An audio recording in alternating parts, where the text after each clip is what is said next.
Detroit Auto Parts is the official parts store of Redline Radio and home of our original studio. Now the home of Talking About Balls, the best show at Redline Radio. They have two convenient locations. East side, call 216-531-7373, or on the west side, 216-398-7373. Mention Redline Radio and receive 10% off of your purchase. Growing Wings Adult Services is the official sponsor of the old home for Talking About Balls, state-of-the-art Studio 2. Growing Wings Adult Services has over 7 years of experience of taking care of adults with disabilities. For more information, give Lisa a call today at 234-334-7547. Voted #1 remote guest by all of America at Dynatech. Talking About Balls. We're here to tell you that Dynatech is the best. As testified by many satisfied customers, their diamond saw blades are the fastest cutting and longest lasting. Customer satisfaction is how they measure success. Their engineers are always available to help you troubleshoot and solve a problem on your job site. Dynatech is the only saw blade company recommended by the pavement marking manufacturing industry. Located in Elyria, Ohio, Dynatech is committed to being the top diamond saw blade company around the world. Their products include saw blades, abrasive blades, pavement marking blades, core drill rigs, core drill bits, high-speed gas saws, masonry saws, walk-behind saws, tile saws, other construction equipment. They stand behind their products with a warranty and customer service that keeps their customers satisfied and earns us the ranking of best in the industry. Dynatech. Contact Dynatech today, 161 Reeser Court, Elyria, 44035, or call 1-800-446-9001, or visit their website, dynatech.com. Do you like NASCAR? Do you like collecting NASCAR items? No. Give Pit Road Diecast a call today if you want to go and purchase those awesome looking cars to add to your collection. They specialize in all the current and past, living and dead, NASCAR diecast and or model car kits. For all of your diecast needs, call 216-355-2347. Mention Redline Radio and receive 10% off your first in-store purchase. If you want to remember the good old days where you had internet to do your radio show, throw it on a t-shirt. Call Incredible Keepsakes. T-shirts, cups, binders, keychains, you name it, Incredible Keepsakes can make it and customize it for you. The official merchandise provider for Redline Radio LLC and all the show hosts. Call 440-242-9648 or go to their website, www.incrediblekeepsakes.com. As Diane would say, cherished moments are made to last forever. Are you remodeling your bathroom, kitchen, need new windows? Need a new desk for two show hosts? I was just going to say that, sorry. but I'm so glad you beat me to it because you know what? Wiggins Construction Home Improvement does everything you need them to do. Residential and or commercial. Give Will a call today, 440-731-7654. And of course, tell him that Team Redline sent you. I talk a lot of smack here at Redline Radio, and you know what I'm not worried about? Getting some bad juju.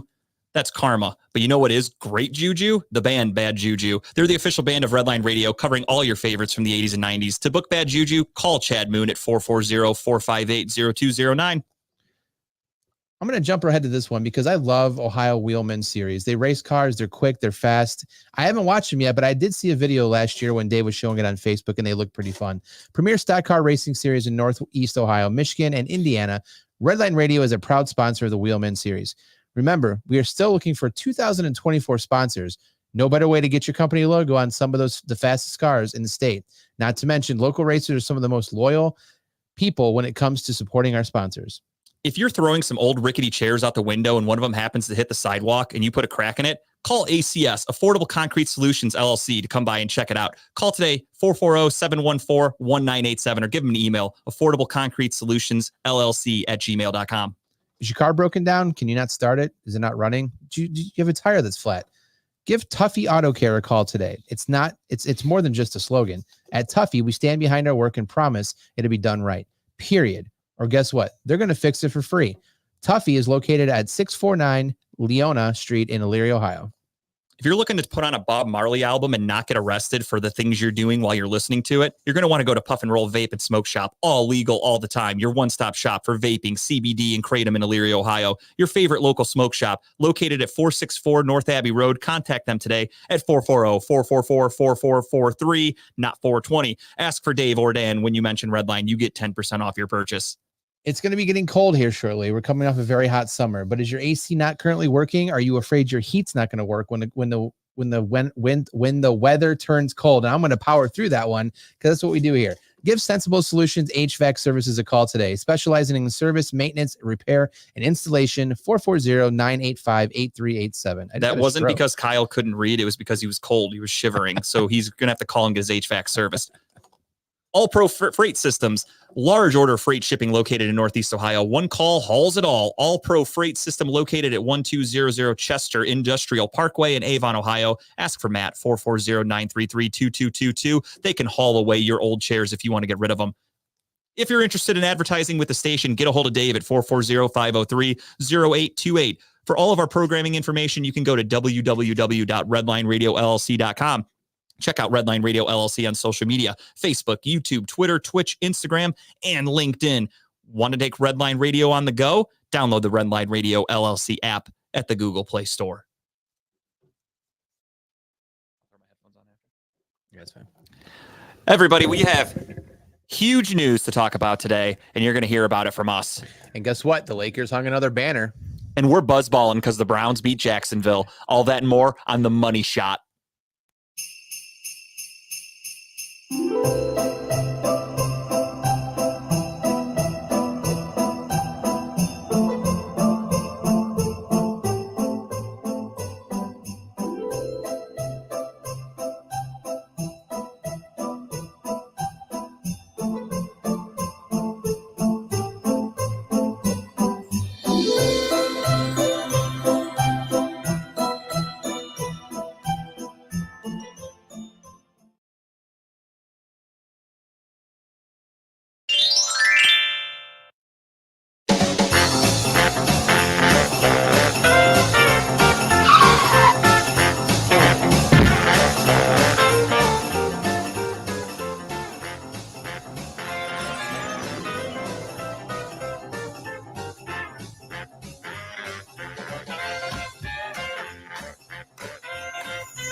What's up, all you ho-ho-hos? Ladies and gentlemen, welcome to Talking About Balls. We are in the fucking Christmas spirit.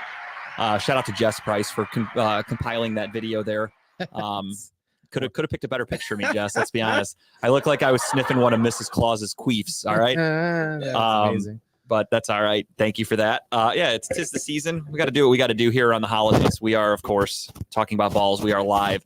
I am fixing my mic, so apologies for the sound. It's my fault. But anyway, fuck it. Deadpool can fall. No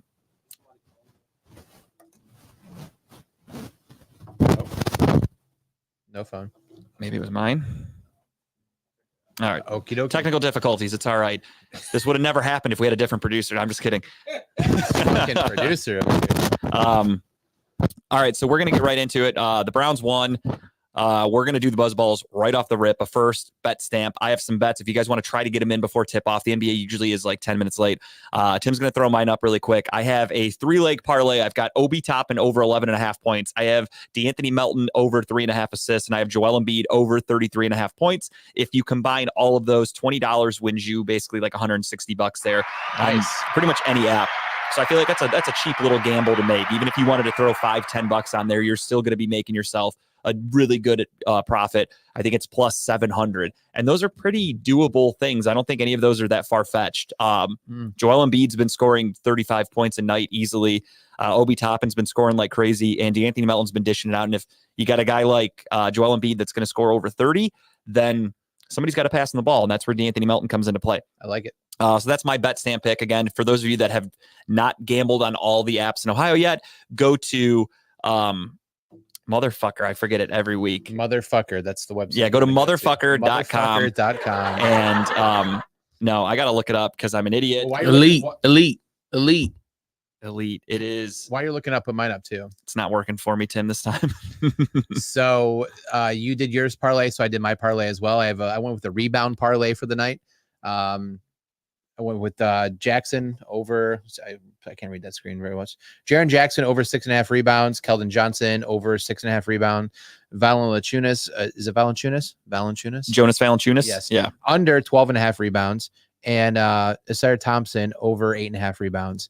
That's combined. I put 25. That's actually my bet I placed tonight. $25 to win $424. So I've been getting kind of lucky with the rebounds bets, small ones here and there. So I figured why not? Those are all very obtainable bets by themselves. Let's hope together they all do what they're supposed to do tonight. But did you figure out the website? Signupexpert.com/TBB. I would say elite. Yeah. I say, where did the elite think? It always helps, but this time it didn't. I couldn't think of it. So I had to Expert. I had to look it up. So yeah, signupexpert.com/TBB. And click any of those links for any of the apps you haven't used yet. It's going to tell you what perks they're offering right now. And it's good. It's free money. You put a little bit in, you get a free bet or free bet money, if you will. And whatever you win is yours to keep. So it was a rough week.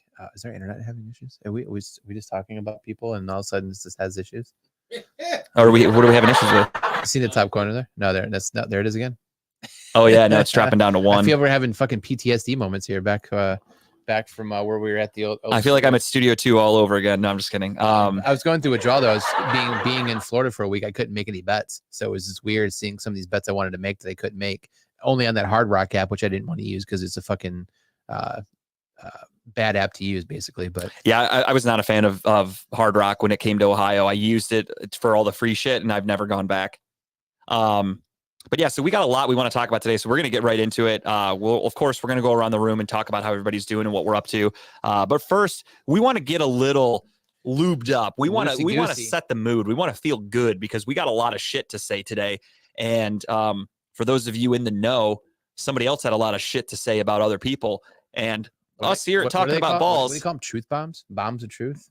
More like shit bombs. Shit bombs. Because A, that's what he smelled like all the time. And B, that's what he did on his show on Friday.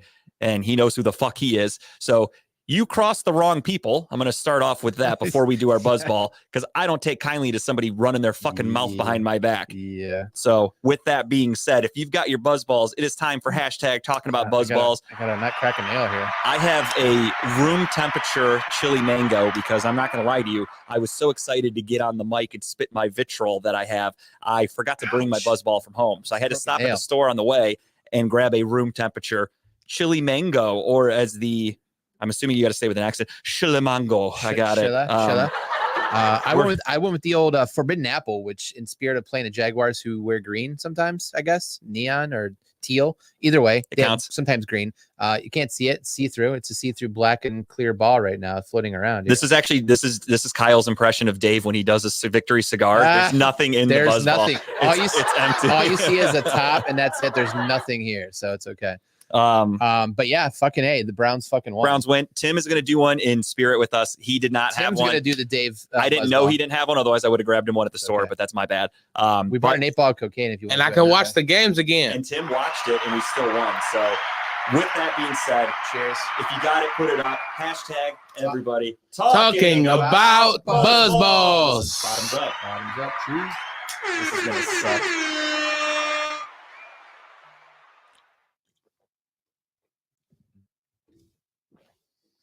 It looked like it was tasty. Now I'm getting the heat.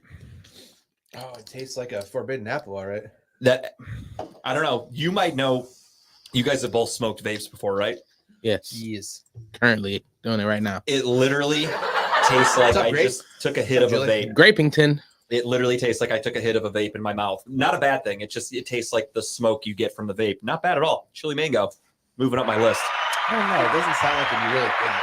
Chili and mango, so sweet and spicy. Only one way to find out. It going down, it kind of tastes like it's citrus. It tastes like orange a little bit, and then you finish it, and then so are we gonna get a little bit of heat kicks in? Notorious JG burp halfway through, where the spice. It's gonna be spicy. My mouth's got a little tingle to it, and that's just not because of how fired up I am to talk shit. I love a little time. But let's get into it really quick. We have huge news we wanted to break first. We have a picture here.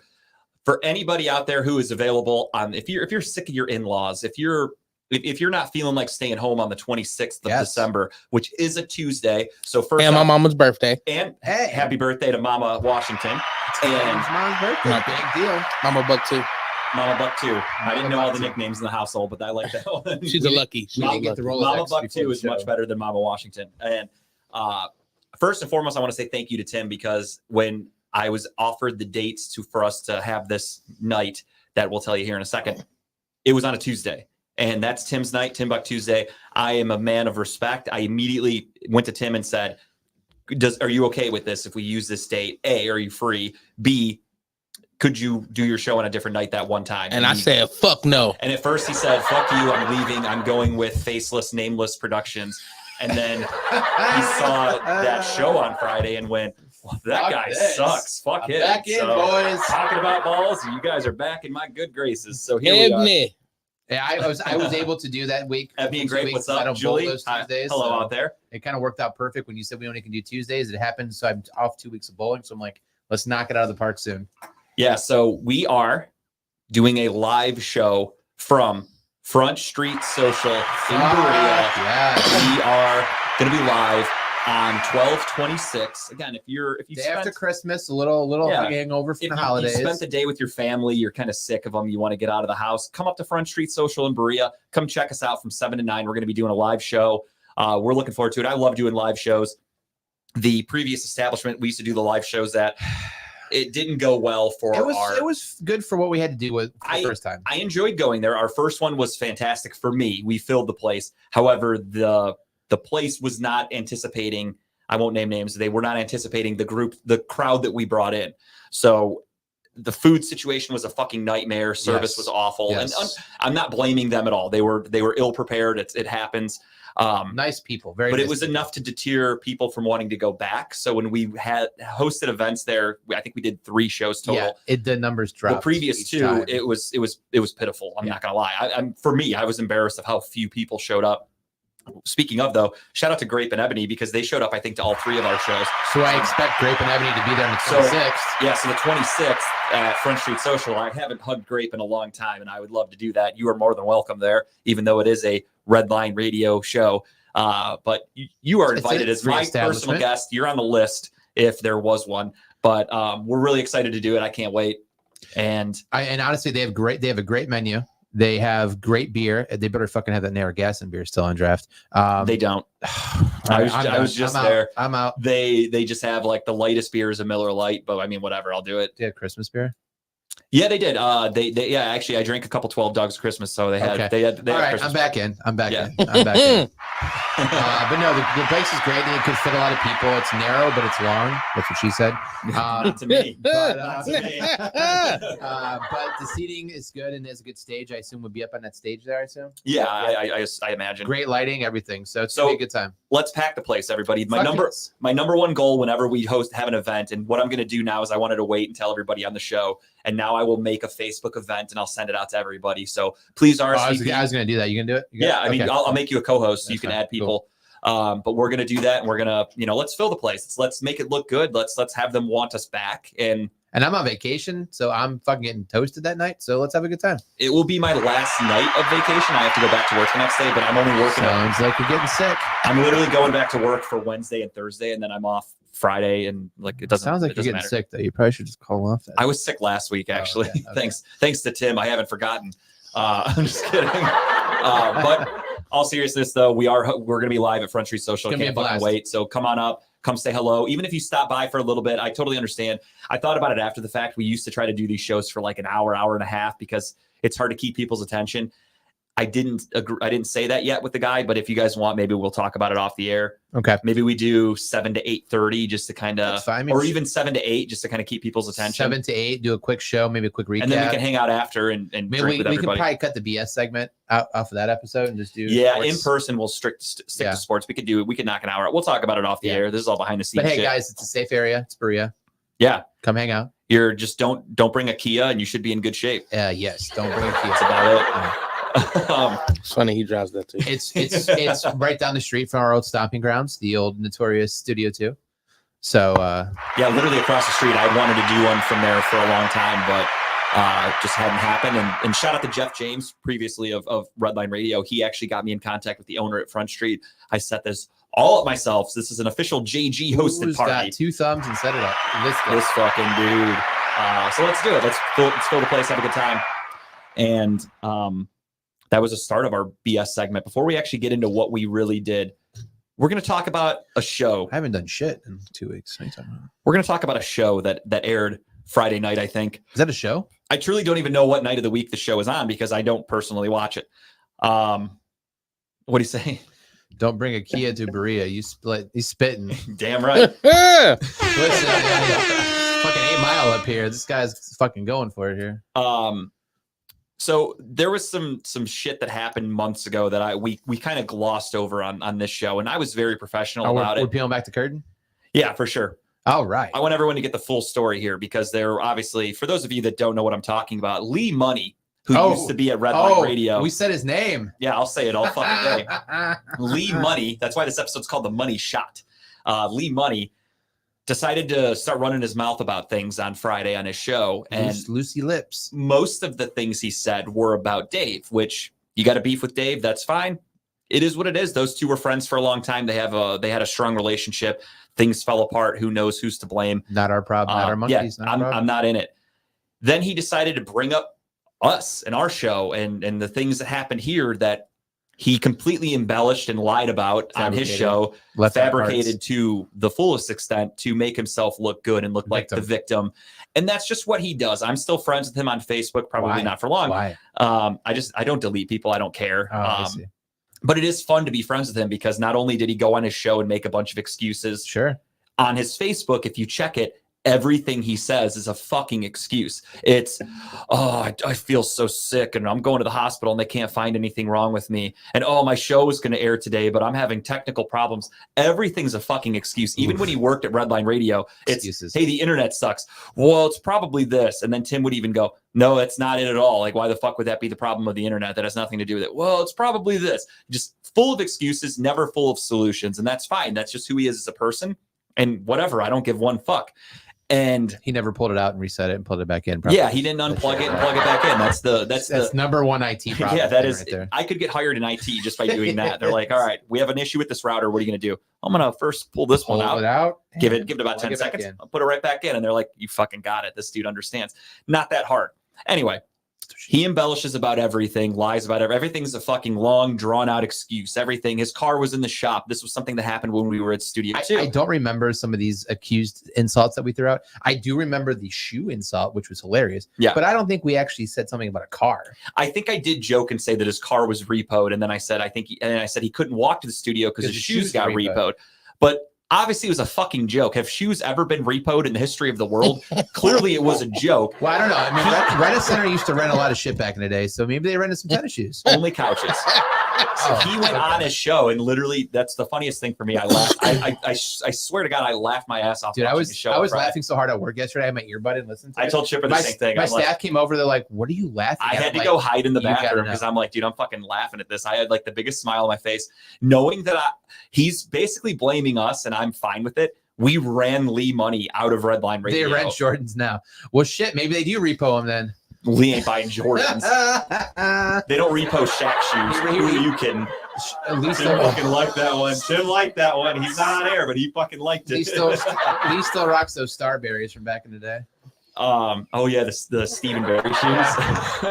But anyway, what's up, Jeff? Jeff, appreciate the inside information for the Front Street Social. Yeah, Jeff, I just gave you a shout out. Thank you so much for being here. Jeff, can't wait on the 26th. Jeff will be there also. I can't wait to see him. Jeff's cooking the food, right? Yeah, Jeff, I'm just warning you now, buddy. You better be prepared because we plan on bringing a full house. So we have a lot of people who like to eat. That kitchen's gonna be rocking and rolling, brother. Mostly this guy right here. Mostly me, and that guy back behind the screen too. But yeah, so he went on a show and he basically tried to talk about events and things that happened. And what made me feel like I had the right to make the joke about his car, quote unquote, being repoed and his shoes being repoed.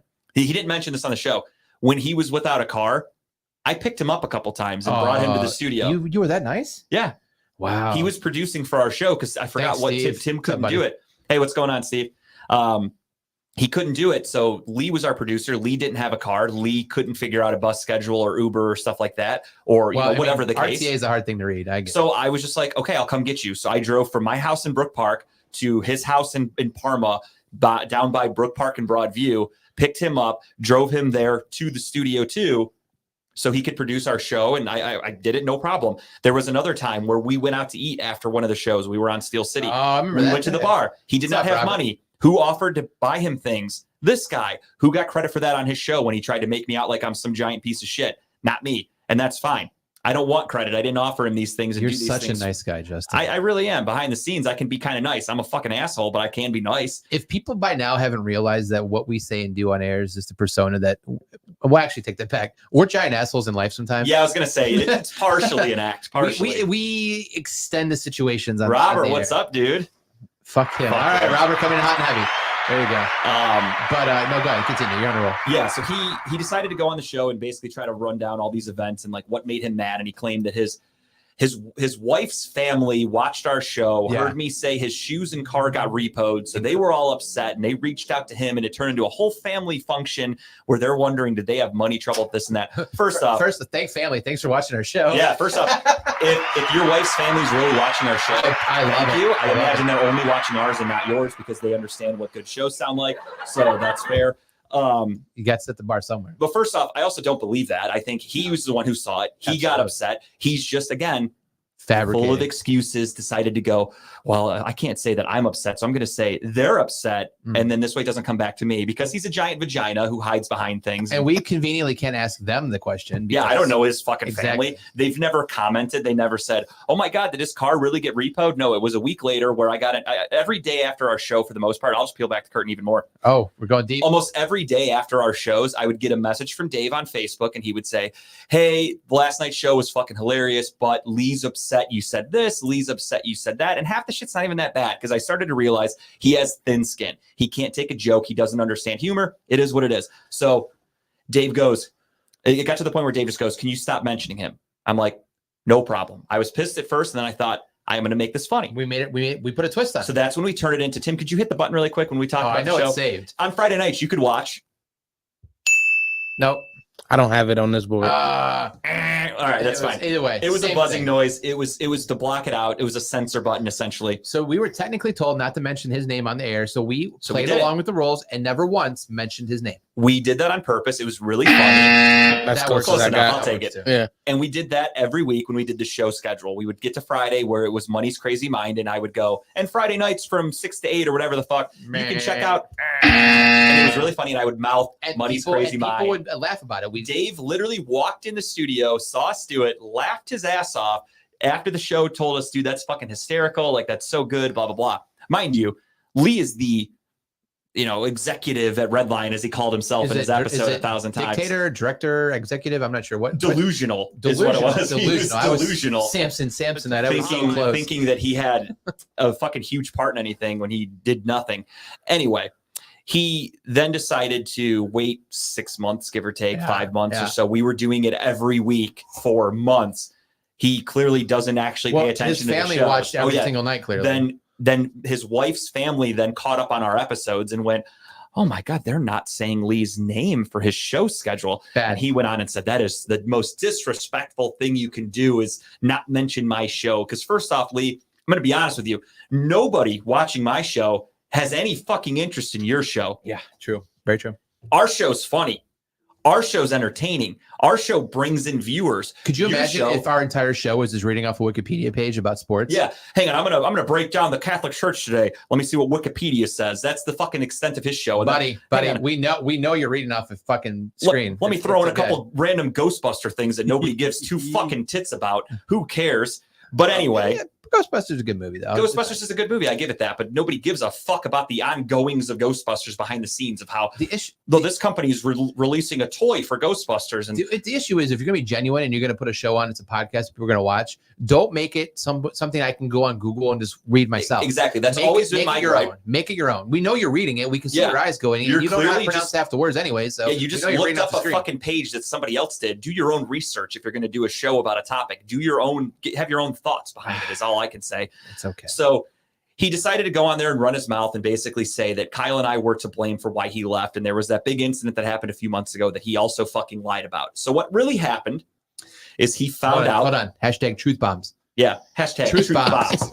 So he decided to go on and say that he finally listened to our show and found it. Thank you. So yeah, we appreciate the views. Him, his wife's family, That was whoever the fuck he That pretended was probably watched the show. that counted for 2 views out of the 1,500 you made up that we got, so it's okay. He probably threw his phone and was like, God damn, they're actually entertaining. How can I do this?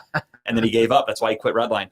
And so he messaged us and said, like, guys, it's, first Dave messaged me and he's like, yeah, Lee's really upset about something. And I was like, this is when I said, what the fuck for? I really don't know what we did. Like, I don't think I did anything. Oh, we're good. We're good, Robert. This is just we've purposely not said anything, but the second you say something, we have to say something back. Yeah, no, Robert, I am cool as a cucumber. We've been riding the high road for a very long time until someone had to hit us from below and say, time to talk shit. So we had to respond. Not only did he call us out, he then threatened and said, yeah, my name will never be mentioned on Redline again. The fuck it will. I'll name my goddamn show after you, bitch. That's what I'll do, because I don't give one fuck. You don't know who you're fucking with, buddy. So here's the thing that I don't understand is, like, I'd have no problem with somebody if you talk shit about us, if you just laid out all the facts, right? If what you said about us was start to finish truth, right? If everything you said about it was truth, then maybe we'll be like, okay, yeah, you told the truth, is what it is. You feel that way, we feel a different way. But the fact that you literally left out chunks, it's like reading Harry Potter and you don't know how he's a wizard. You don't know his parents died. Like, you just talk about the fact the end game where he beats Voldemort, right? You don't talk about the fact that everything that took place to get to that point. Yet you want to make sure you're the victim in the case, right? We're the bad guys. That was the main factor, was him lying about everything to make himself be the victim. If you listen to any of the shit he talked on Friday, whether it was about us, whether it was about Dave, anybody with Redline, it was always, he's the victim. He's the victim. That he was getting overworked and he was dealing with so much and he had all these health issues and this and that and just couldn't do anything. It's like, dude, how much, like, life sucks. I got bad news for you, bro. Life fucking blows for everybody. Shit happens. Shit gets in your way. You fucking overcome it. That's what you do. Our motto on this show, onward and upward.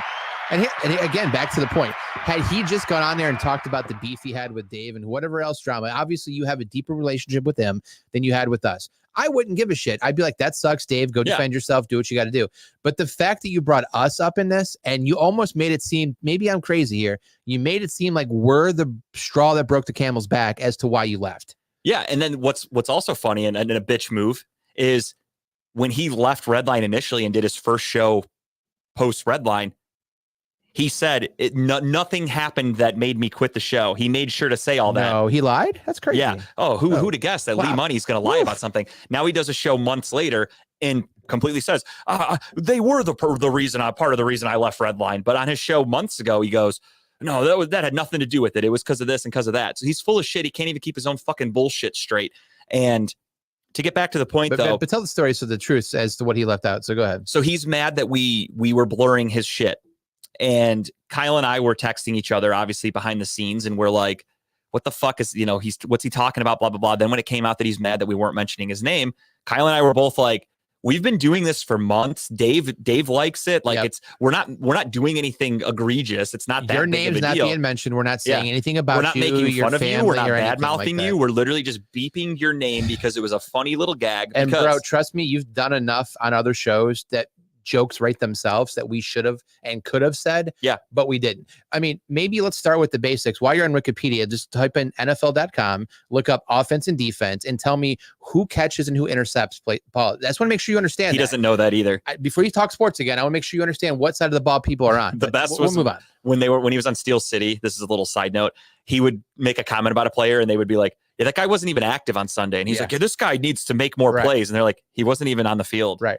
And then he's like, oh, really? Like, he has no fucking clue what he's talking about. It's like being a part of a book club, but you don't read the book, but you have an opinion about it. Yeah, you like Googled it on the way there. So you have read a the little Cliff Notes bit version. Yeah. He knew who played the game, but nothing about it. It didn't even give you that much information. Yeah. And but back to the story. So we've always had a fun rivalry with Steel City. That was like the number one thing I wanted to do here was like talk shit with Chipper and Dave and Lee. And that's what we did. But they laugh at, they talk shit back Chipper too and sometimes. Dave easily take it. Even Lee would pretend to act like he like took it and make jokes. He had no problem mentioning us on Steel City all the time. But if we would mention him, I would get that message. What do you call us? The boys from Balls or Balls Boys or Balls Boy, whatever. Shit, like he had his own little joke, which I don't care. Well, that's fine. I'm all for it. We'll talk shit back. And he'd get all fucking offended. And then there was an incident also that happened where This is very therapeutic, by the way. he was supposed to have a roast for his birthday. Oh, He invited us to be a part of it. bad choice. I was so fucking excited to roast him. And then, of course, because he's thin-skinned, he canceled the fucking roast before we could do it, which is annoying. I was really ready to rip him a new asshole in the fun way because I know how to roast, and he canceled it. But whatever. Thin skin, he canceled it, is what it is. So back to him finding out that we were blurring or editing out his name. Just a joke. It was funny as fuck. Everybody enjoyed it. There were literally multiple people that were like, dude, that's funny as fuck. Like, that's actually really clever. Well, we actually got asked, like, who are you dinging out? And we told the Yeah, we story told as to why we were doing it and who it was. And we're like, oh, that's funny. Yeah. You're not saying his name, and that's just kind of funny. It's like a bit Right. for the show. Yeah. So he was mad. He wanted us to stop doing it. And we basically both nicely said, like, yeah, sorry, we've been doing it for months and you didn't know about it because you're not doing your job as the executive at Redline and actually watching the content that we're creating. That told us that you hadn't watched our show for at least 4 months. So that's where I go, no, I'm not changing it. Sorry. But it's a funny bit. I'm not doing anything differently. It's not anything bad. Like, we're not making fun of you. So, no. And then he comes in with, well, you're suspended. No, he said we need to sit down and figure this out. Sorry, I skipped a step. We I didn't need- mean to sound like Lee. You and forget literally just went down the information. Lee road there. It says we need to sit down and have a discussion face to face Like because adults. clearly there's animosity between us. And you and I both, I think the text was sent at the same time because I was in Hocking Hills that weekend. I was sitting at You were Brick in- and Barrel. Yeah, you I were was getting ready to go to a concert. I was exactly. drinking. You were on your way to go now. We were both drinking. But anyways, but I said we both same time said nothing's wrong with our side. Like, we're cool. Like, we're yeah, fine. like we're just we doing don't- it. Like, we you're the have- one who bitched to Dave about us all the time. We're just making it funny At because that that's point, what we do. we had literally no ill will towards you, Lee. None No. at all. You were not even a thought in our minds. We were just not saying your name. We never interacted with you. You never reached out to us other than ask us to pay the invoice each month, right? But no other interaction took place, which is fine. So we didn't think about it, right? Until 4 or 5 months after the fact that you finally brought it up. Thanks for watching our show. Appreciate it. But the fact is that we both said, no, we have no ill will towards you. We're good. We're good. And that's when you jumped in suddenly with well, we need to meet and blah, blah, blah. And until we can meet, your show's suspended. And we're like, well, we'll be there Wednesday. Like, we're both busy people. Yeah, I said, if you want to meet Wednesday, we're doing our show. If you want to talk beforehand, we'll see you there. Newsflash, we both work full-time jobs. We are very busy during the week. Certain days are not available for any of us. We have lives. I have at the time she was still pregnant. I have a pregnant wife. Like, I have a life going on. I have a job that keeps me there at different hours. I have a wife. I have other stuff outside activities. Wednesday for us is the only day that works for us to get together usually. So we're saying we'll come up here and meet you. We'll be here early. We'll come early at that day if we need to kind of talk about this and move past it. But you literally returned and said, no, that doesn't work for me. Thursday after 8 o'clock or Monday through whatever after 8 o'clock or 9 o'clock at night via voice or video chat. It's like you made a point to go out of your way to pick the times that you knew we probably couldn't do because your entire goal was to ensure that we didn't go on the air that week. So no, fuck you. And then we both said, no, we'll be there Wednesday, whether you like it or not. Yeah. And that's what happened. And you left that part out conveniently out of your victim story. You wouldn't work with our schedule to meet up, as you said. Exactly. You just tried to suspend us because you wanted to try to stick it to us. That was your end Correct. game. Guess what, buddy? I'm a fucking outlaw. I make the rules. I don't give one fuck what anybody tells me. I'm going to do what the fuck I want every day of the week. I'm a 34-year-old man. I don't listen to fucking anybody. You're 34 now, man. You're getting old. I'm almost 35, a couple of months. You're going to learn that the hard way, though, bucko. I don't fucking listen to anybody. I'm an outlaw. And look, in the world of executives or managers, as you like to pretend you were on the show, executives and managers make time to ensure that the people who work with them, they're able to meet their needs. If I couldn't make it to a thing, I'd make a way to have a phone call with you. Why couldn't we have had a phone call that day? Why do you have this to do was all on a face-to-face? Friday night. Right. Our show was going to be airing Wednesday. That gave us damn near 5 days to find a time to talk. And Right. he goes, I can't talk before your show on Wednesday, so you're not allowed on Which air until. And I said, showed I'll fucking be there Wednesday with bells on, buddy. which I'm showed doing how the show. immature you were and how you weren't actually able to handle being in any role you want to make up in your mind that you were. So I'm sorry, that's not how it works. If you ever get to a point in life where you actually control, manage people, let me know. I'm giving out free lessons. I do it all the time. So I'm here to help you, buddy. But that's not how you control and handle situations that need dire attention. You failed. You dropped the ball. We called you out on it. And guess what? We're still doing a fucking show. Yep. And where the fuck are you? Boom. And on top of that, Kyle's giving out advice. I'm going to give out a little advice too. Go fuck yourself. That's the advice I have for you. I got nothing nice to say about you. You want to run your mouth about me behind my back now that you're off the station because you're a fucking coward? Fuck you. Go fuck yourself. I'm not going to unfriend you because it's too much work for me. I could care less, really. You can see all I get and fucking sulk because you're clearly jealous of us, and that's your whole goal. You were intimidated by us. That's why you would talk a little shit on Steel City. Then when we would talk, you'd cry about it to Dave. Then when you finally watched our show and saw that we were at your name because we abided by the rules that Dave asked, you then suspend us. And then you clearly weren't working with our schedule because you tried to stick it to us. And guess what? That failed too. Everything in your life fails. You're a fucking bum. Go fuck yourself. Don't talk about me again. That's not even a threat. That's just me telling you that's the smartest advice I can give you is to shut your fucking fat mouth. Because you're not going to want to hear me again talk about you. You're fucking dead to me. You're a bum. Your show sucks. You're talentless. Nobody fucking misses you here at Redline. Shut your fucking mouth. That's all I got. I can't even end it with any of that. I don't give a shit. You're nothing to me. But the fact you don't bring us up again because this is nothing. This is just us being this is Machine cordial. Gun Kelly going after Eminem. This is a fucking pissant coming after the fucking gods because you're so desperate for fucking attention. You got it. I gave it to you and I just fucking buried you. So shut up, do your fucking show, talk about Ghostbusters and whatever bullshit you want to talk about. Move the fuck on. You're welcome for the clicks, by the way, in your show, because I guaranteed 75% of those were us rewatching it, laughing our asses off. Two of those views were me giggling like a motherfucker because I laughed my ass off when I watched that shit. Anyways, I feel good. You feel good? I feel great. I feel fucking great. That even wasn't that. Jesus Christ. That wasn't the worst it could have been. Trust me.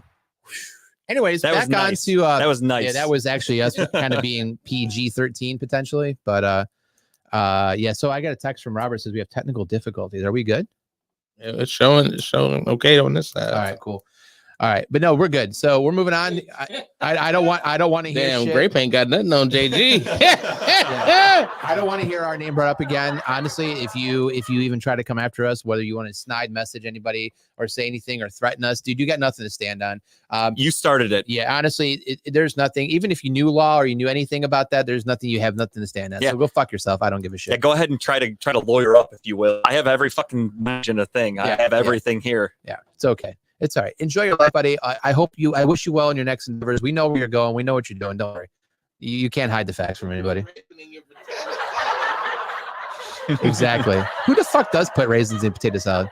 I don't like it. it. My Cheerios. Everybody, man. I don't everybody. I don't like raisins in potato salad, but I do like raisins though. I do. I'm a fan. Tara makes fun of me all the time and tells me I'm an old man because I eat raisins. All right, so I feel good. So outside of that, how's your last week though? Good. Week and a half, 2 weeks. Friday, I went out to dinner. Tara and I went to a nice restaurant nice little dinner in Olmsted Falls. We went to Mateo's Italian restaurant. Nice. Then I went to a bar called Hoof and Ladder, also in a downtown North Olmsted Falls. I'm sorry, if you will. And I've been through there a million times. Never heard of either one. It's in like the older buildings, if you will. You know that like old town is right there. Right by Gibbs. Right? Yeah. Okay. So Mateo's is an Italian restaurant right there. It was fantastic. Seriously, the portions were fucking huge. Food was great. Then we walked over to the Hook and Ladder place, which is it looks like a house, but it's a bar. And I think it's owned by like firefighters or some shit. And they have a beer, Moosehead from Canada. That's one of my favorite beers in the world. They have a fucking like 24-ounce Moosehead for $6, which is a bargain. Yeah. I drank so many of those. I was in heaven. Was it good? Oh, it was fucking great. I love that bar, but I had a really good time. Compared to another beer? It's a lager. It's hard. I would say it's like a typical Canadian beer, if you will, but it's got a much better flavor. Tara says the audio and video is glitching a little bit. Yeah, it's going down right now. I don't know if that's a bummer, but hopefully everybody was able to hear my rant. Oh no. Can you? I'm not connected. How often do you need? I will disconnect from my phone. Just take the phone off. You can keep the laptop on. Just don't have both on. Phone is off the Wi-Fi. Hopefully that helps. We heard you, Robert. Yeah, we heard you, Robert. Sorry. And Jamie, if you want to go back and listen from the beginning, we kind of lay down why that had to happen. We broke it all down. So, and don't worry, Lee, just in case there was audio difficulties or video difficulties, you want to take a jab at Redline, I will be more than happy to record that with my fucking phone and send it to you again. It's fine. I'm here to please you. I can do it again. Yeah, we're good. We can go back again. That'll be our new intro. Is just us talking shit about him. Yeah. The BS segment is the BS segment. And the LM segment. But yeah, so we went out to dinner, grabbed some drinks, for at least I did, and then Saturday Tara decided she wanted to go to IKEA. There was some furniture she wanted to get for the baby's room, so we drove down to Columbus, went to IKEA. Did you get it all put together? Yeah, it was easy. It was just we had to get some shelves and shit. Like Okay. extra, it was stuff we already bought from IKEA. We just wanted to add on to it, so we had to go down there to pick it all up. Nice. So we did that. Went shopping at the outlet mall down there. We got breakfast at a place that we went to. We actually went to Columbus about 2 years ago, I think, for our anniversary weekend, and we had brunch at this place called Drunch, DRUNCH, and it was fantastic. It's like a dinner lunch combo. Is that what it is? No, it's literally just brunch. They close at like 2 p.m. Everything's like breakfast food for the most part. But because we were going down there, I was like, fuck it, I want to go there again. So we went there and got breakfast. We went to IKEA. We went to what is it? Tangier outlets, whatever the fuck they're called. We shopped a little bit, grabbed some White Castle on the way home, had a nice little Saturday. And that was pretty much it. Sunday, I watched football. Monday, I didn't, what the hell did we do Monday? I don't remember. I don't even know. We did something, but nothing relevant. And then yesterday, Tara's work had like a mixer, if you will. There were people there trying to sell some things. Everybody hung out and like got to know each other. So I went there, and then I had a dentist appointment before the show, and here I am. You had such the adult weekend. I did. Very adult. Cavity free still for 34 years. I've never had a cavity. Everything's good. Yay. So I've been gone a week, so 2 weeks now. So obviously I went to Key West. We went down with another couple friend of ours, Jose and Fran, and never been to Key West. It was fun. It was different. Florida people are weird. Florida man. I will say that Florida people are very interesting. So first day there, honestly, just all the traveling. We didn't do much. You're welcome for the invite, Robert. Next time. I got you. Yeah, there it is. Monday we got there, was kind of just relaxed, went out. We hit up a bar that had a pool on it. Actually just swim in the pool if you want to. They'll serve you alcohol, Just food, full right of urine. on the ocean. It was So much Exactly, so much urine. but it was a good time. Tuesday we went and did beach day. We just went and basically just floated around in the water. I got burnt. I got fucking toasted. And then we went to a diviest of all dive bars called the Brass Monkey that's on the island. And it was interesting. Some weird dude came up to us and started talking to us. Didn't know who he was, but was talking about random shit. We went outside. They had a food truck that started serving food at 10. So we went out and got some truck food, and we had a guy walk up to us who was talking in tongues, literally talking in tongues.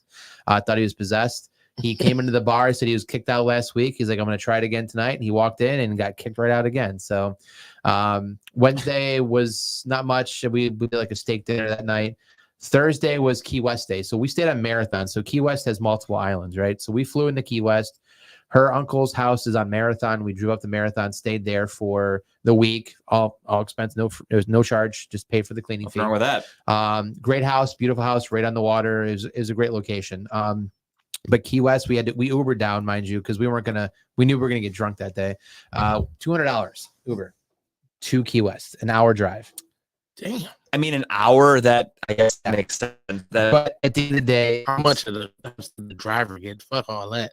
Yeah. you got like a $50 tip. So, but That's a hike.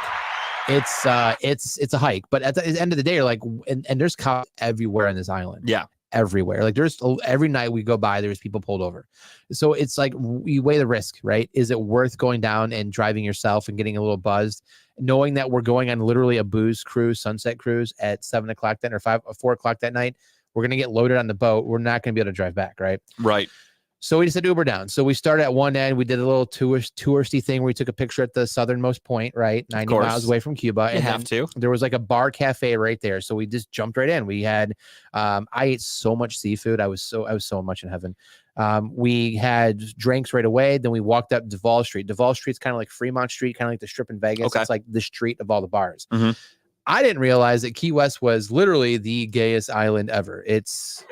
Wasn't until you got there. Until I got there. Hey. Hey-o. It was literally, I mean, it's and nothing wrong with that. I just didn't realize that. But walking up and down Duval Street, there's like a Mail Review. There's a gentleman's club that's inside of a house. Right when you walk by it, then you get to the next couple places, couple bars or drag bars, and there's whatever. I mean, it's just everywhere. But honestly, you can buy your drinks and walk up and down the street with them, no problem. So we'd stop at random bars, get a drink, walk, get a drink, walk, get a drink, walk, and then we made ourselves we worked our way all the way down to the boat. That took us out in the sunset. We watched the sunset. We got loaded. It was unlimited alcohol and appetizers, and so then after we got off the boat, we're like, fuck it, we're gonna go to a drag show. Went to a drag show that night. I've been to a drag show before. Fun. Was Very fun. quite interesting. It was 3 people who lip sync to Christmas music and random songs, and it was an experience. I will say it was an experience. And then yeah, that was fun. Then Friday we kind of relaxed. Saturday again relaxed because we kind of got, it was the night before we had Friday night we relaxed because we're leaving Saturday morning, and then Saturday we came home. And I will go back again. I would love to go back again. It was a good time. I might try to stay on Key West this time, just to kind of see what's all there outside of just that one part. But because that hour drive is a pain in the ass. But it was a great time. What's a drag show? It's not where you race your cars. Yeah, this isn't a Dave Wallencheck show. Yeah, it's a bunch of men dressed up as women who honestly I tell you what, these guys dressing up how they dress up and the makeup they put on, you would be confused. You'd be like, you look like a chick.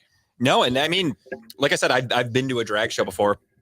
I forgot, it was somebody's birthday. I think Grace, my friend Joan Grace. It was her birthday. She wanted to have a drag show night, whatever. Yeah. So we went, and I didn't know what the fuck to expect. I just got drunk. I had a really fucking good time. They put on a great show. They are great performers. Absolutely.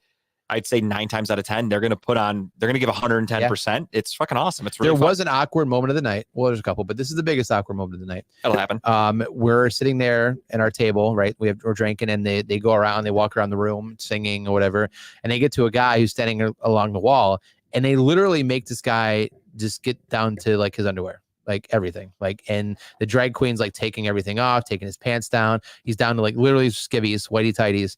And like, she goes to peel back the front of his underwear. I'm like, what the fuck's going on right now? Like, are we watching this live? And then like, she like snapped it back and walked away. And this guy's just standing there with just underwear on. I'm like, no fucking way. That, I mean, unless he was cool with it, I guess, but like, that's a little far. I wouldn't want to do that. No, so I mean, that's like, a little far. Whatever. No, the one I went to didn't. Yeah, it was our friend Grace's 30th birthday. That's right. Fuck, that was 10 years ago. Yes, women with Adam's apples. Yeah, basically. Yeah, 100%. Yeah, that's it. That's it. But so, anyways, great time. Great but time. mind you, Jason, it's not like a strip club. Like they're not up there like getting naked. They're literally just they're in the most ridiculous outfits with like fucking super flamboyant makeup and huge fake hair. Like I'd say most of them you could tell like it's fake. Like you could tell it's a drag outfit. But it's just a fun performance. Like Kyle said, they sometimes they really sing, sometimes they lip sync, but they just put on a show. It's like a performance. I don't know, it's fun. It was definitely worth it. I mean, it was like $20 a ticket. We got in, we sat down. An hour show, I think it was, but it was something I'd do again because it was just interesting. It was entertaining, right? Yeah. Hats off to them because it's a lot. They did like 20 songs. That's about right. And lip synced everything, and they were pretty good at it. Some of them actually sang.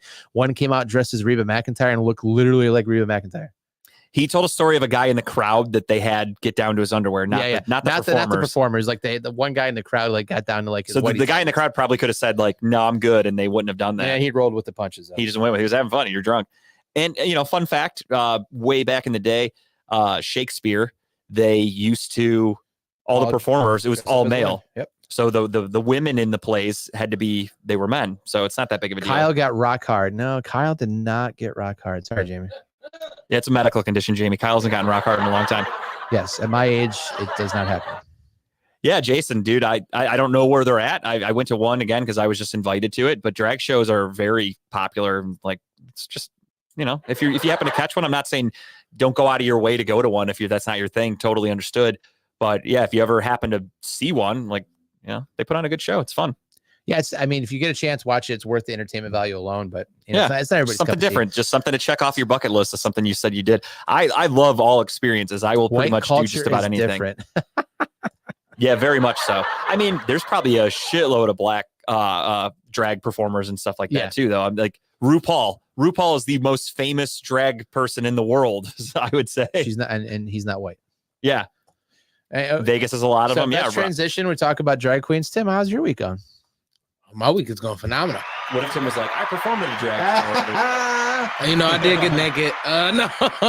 Technically. Right. Well, side swerve. Tim was a guy who got naked in a drag show. Tim went with us down there. So Friday I actually had a show at the Coda. Nice. Hell yeah. The place where my car got repoed. We don't talk about repo cars in the show. It comes back to haunt. It's against the law. I did a show there. It was phenomenal. Apparently, I did like 15 minutes and didn't know it. Like, or Hey, maybe even more than that. what were you supposed to do? They told me 10 minutes, but I was waiting for the light. Like, because, Right, yeah. If they don't tell you, like, you're not up there with a fucking stopwatch. and it's crazy. I even said it. I was like, how much time I got? Ain't nobody said nothing. I was like, well, fuck it. I'm gonna keep talking shit. And it was great because this guy, like, I talked about I forgot what I said. I think I said something about this guy's vest. I was like, oh, it's a nice vest, man. And he's like skinny. Like he's like that post skinny. And I was like, man, it's a nice vest. She's like, you want to try it? I'm like, I'm gonna rip it. Yeah, dude. You ever see Tommy Boy? This shit is not gonna end well. So he was like, no, I put it on. I'm like, all right. So I get it on. I'm just like this. I'm like stuck in like the full Nelson, still talking shit on the mic. And it was just a great time. It was a great show. The whole show was phenomenal. Like even the performances, because it was a I guess you could say a creative collective show. Okay. It was called Hip Hop something. Hip Hop Holiday or something like that. Oh, I like that's a good. That rolls off the tongue. Hip hop holiday. I like that. Holiday Hangover. That's what it was. Okay. Hip Hop Holiday Hangover is what it was. And so it was supposed to be a couple comedians, but it was just me. I was the only comedian there, which was So you deserved 15 minutes then if you're the only comedian, you know what I mean? The owner of the bar, or at least the person that runs it, I don't know if he's the owner or if he just runs it. He had said, man, we do comedy here. If you want to do comedy, come up. But you did it too long. I'm like, I mean, I did what they asked me to do. You never gave me the hook, man. Yeah, nobody told me what time it was. Right. So I finally, once I finally got the light, did my last joke and I got right off. Like, you know what I mean? So I follow the rules. Right. If they would have put a light up, you wouldn't have ran the light. You would have wrapped up. Right. So, but it was cool. It was a great time. Saturday. Damn, I always forget what I be doing. Hold on, let me look at my schedule because I know it was on there. It was, what date was that? The 10th. Actually, I don't think I did anything. Oh, Tim's like, let me pull out my Palm Pilot. Let me see what. Let me take a look at my schedule. No, I went somewhere that night. I just can't think of it. And then Sunday, got to see the Browns game, which I'm so excited about. Fuck yeah. Got my hair done. Looks good, by the way. You look great. Thank you. Devi did it. Shout out to Devi. Shout out. Got to hang out with my comedy sister, my Brister. Shout out to Key Silly. It was her wife who actually did my hair. So we watched the game. Nice. We watched the game together. It was dope.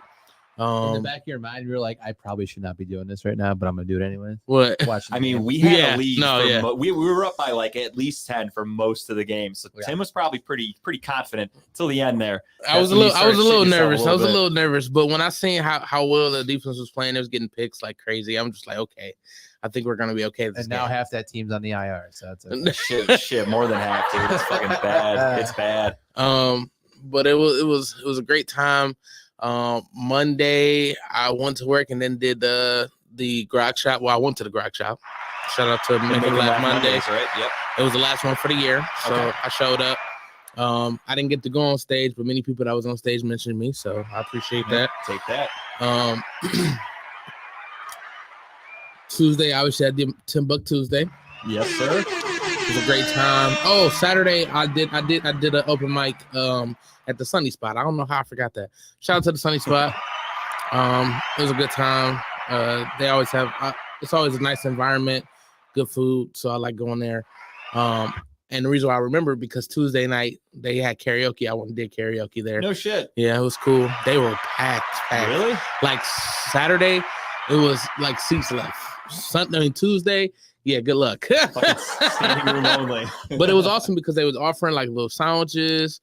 Really? Yeah. On top of you can still order like their regular food. Right. But the sandwiches was all free, like little slider sandwiches.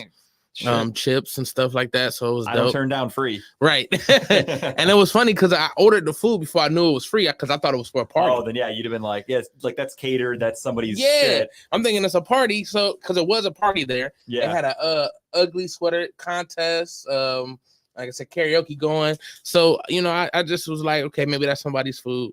But the people that had seen me did the shirt come off? The shirt come off? It didn't come off. I try to keep it on sometimes, but people be, they'd be like, we want to see your titties. Yeah, that's when it turns into like, you want to do it on your own. You don't want to be told what to do. Right. The shirt didn't come off. It came off. Well, I lifted my shirt Friday because I had a beat up beater, and I talked about how my beater was messed up. How does the beater get beat up? You don't want to know. My beaters get You don't want to know. my beaters have filed DVs against me. So it was just a good time. I enjoyed it. It's a nice place. It's Sunny Spot, and now Wednesday we're here. And now you're Here caught we up are. And that was our week that was. with a little sprinkle of drama. I did watch that. I just want to know what was really said. I mean, I've seen, we finally heard what was really said, what made him go off. I'm gonna just pray for you, buddy. Like, Right. because I first off, I'm gonna speak on talking about balls. We talk shit about each other like the whole show. And it's never a malicious intent. We're having fun. We're talking shit.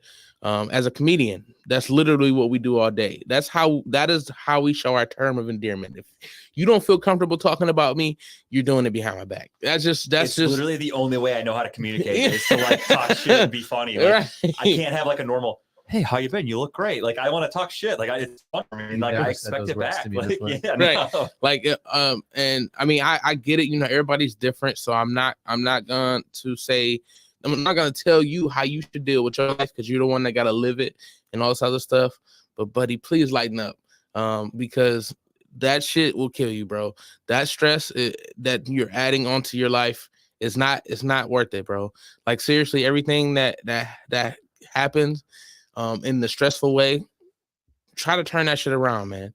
Use one of them Ghostbuster props and suck that shit up. Like, seriously, like, get rid of that shit, man. Please get that shit off you, bro. That's all I got to say. Amen to that. Well said. And we're moving on to sports finally. Tim's a much better person than me. But yeah, let's get into it.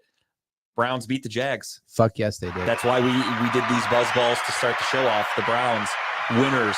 They are 8-5. And yeah, Jason, hell yeah, dude. Nothing wrong with talking shit at all. That's the only way I know how to communicate, really. When I really get to know people, I like talking shit. Oh, like, that's fun. Graphic. Couldn't find one with Flacco on it.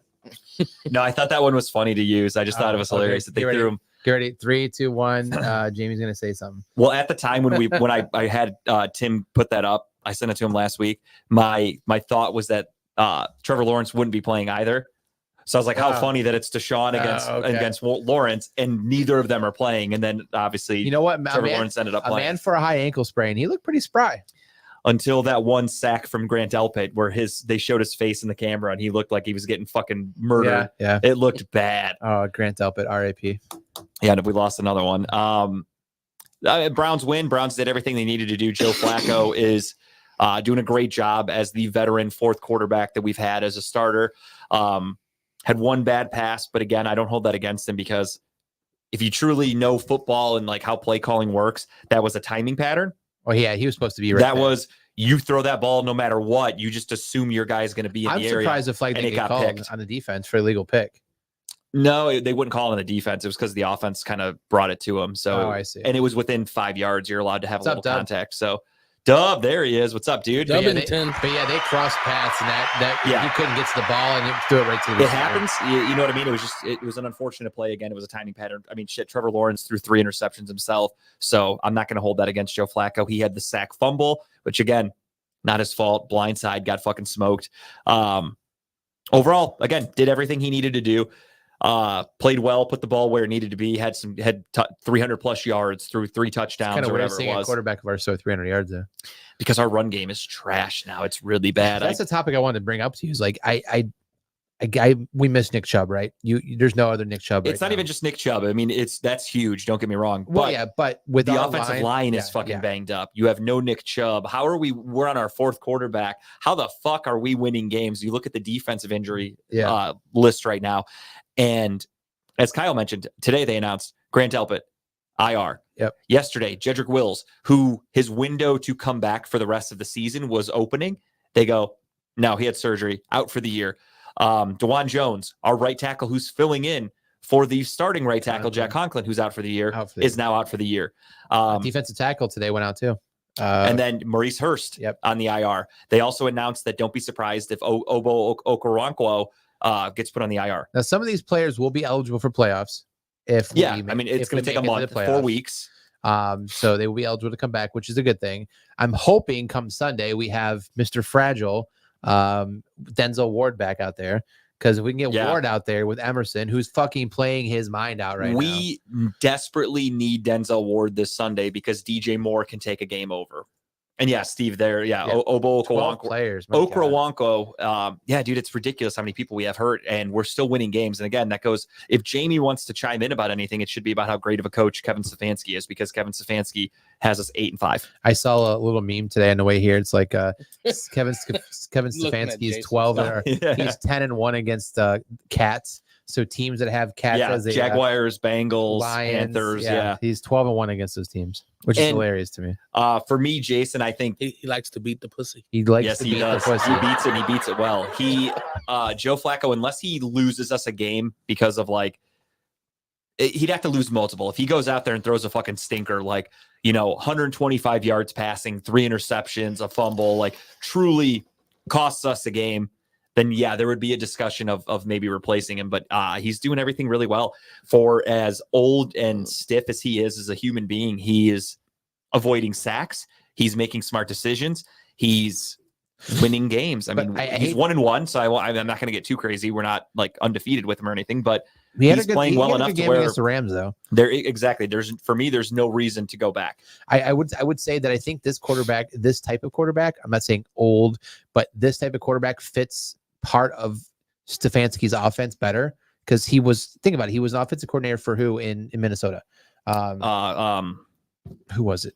It wasn't Cousins. No, the quarterback. Yeah, who was it? Was the quarterback? Was it? Yeah, it was Cousins? Cousins. So I but thought you meant the head coach. no, but Cousins is a pocket passer, right? Yeah. He's not a scrambler.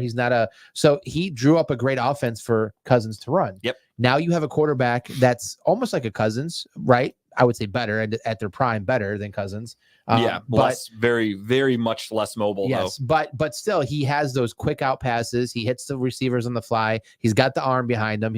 He has accuracy. He's right there with it. So it's almost like Kevin's dusting off certain part of the playbook and bringing out certain plays that fit him perfectly. And he's also a good enough coach to where I heard a story today that from Peyton Manning actually said it, that Kevin Stefanski sat down with Joe Flacco. They went over the playbook and he said, tell me what you like, what you don't like. And Joe Flacco said, okay, I don't like this play. I don't like that play. I like this one. And they made a playbook around what Flacco's comfortable with. Which is perfect. That's what you do as a head coach. And Kevin Stefanski's done that before. Because again, I've had arguments with people a million times. Like I was arguing with a guy yesterday who's telling me that Kevin Stefanski's a bad play caller, this and that. And I said, watch the plays that you don't like.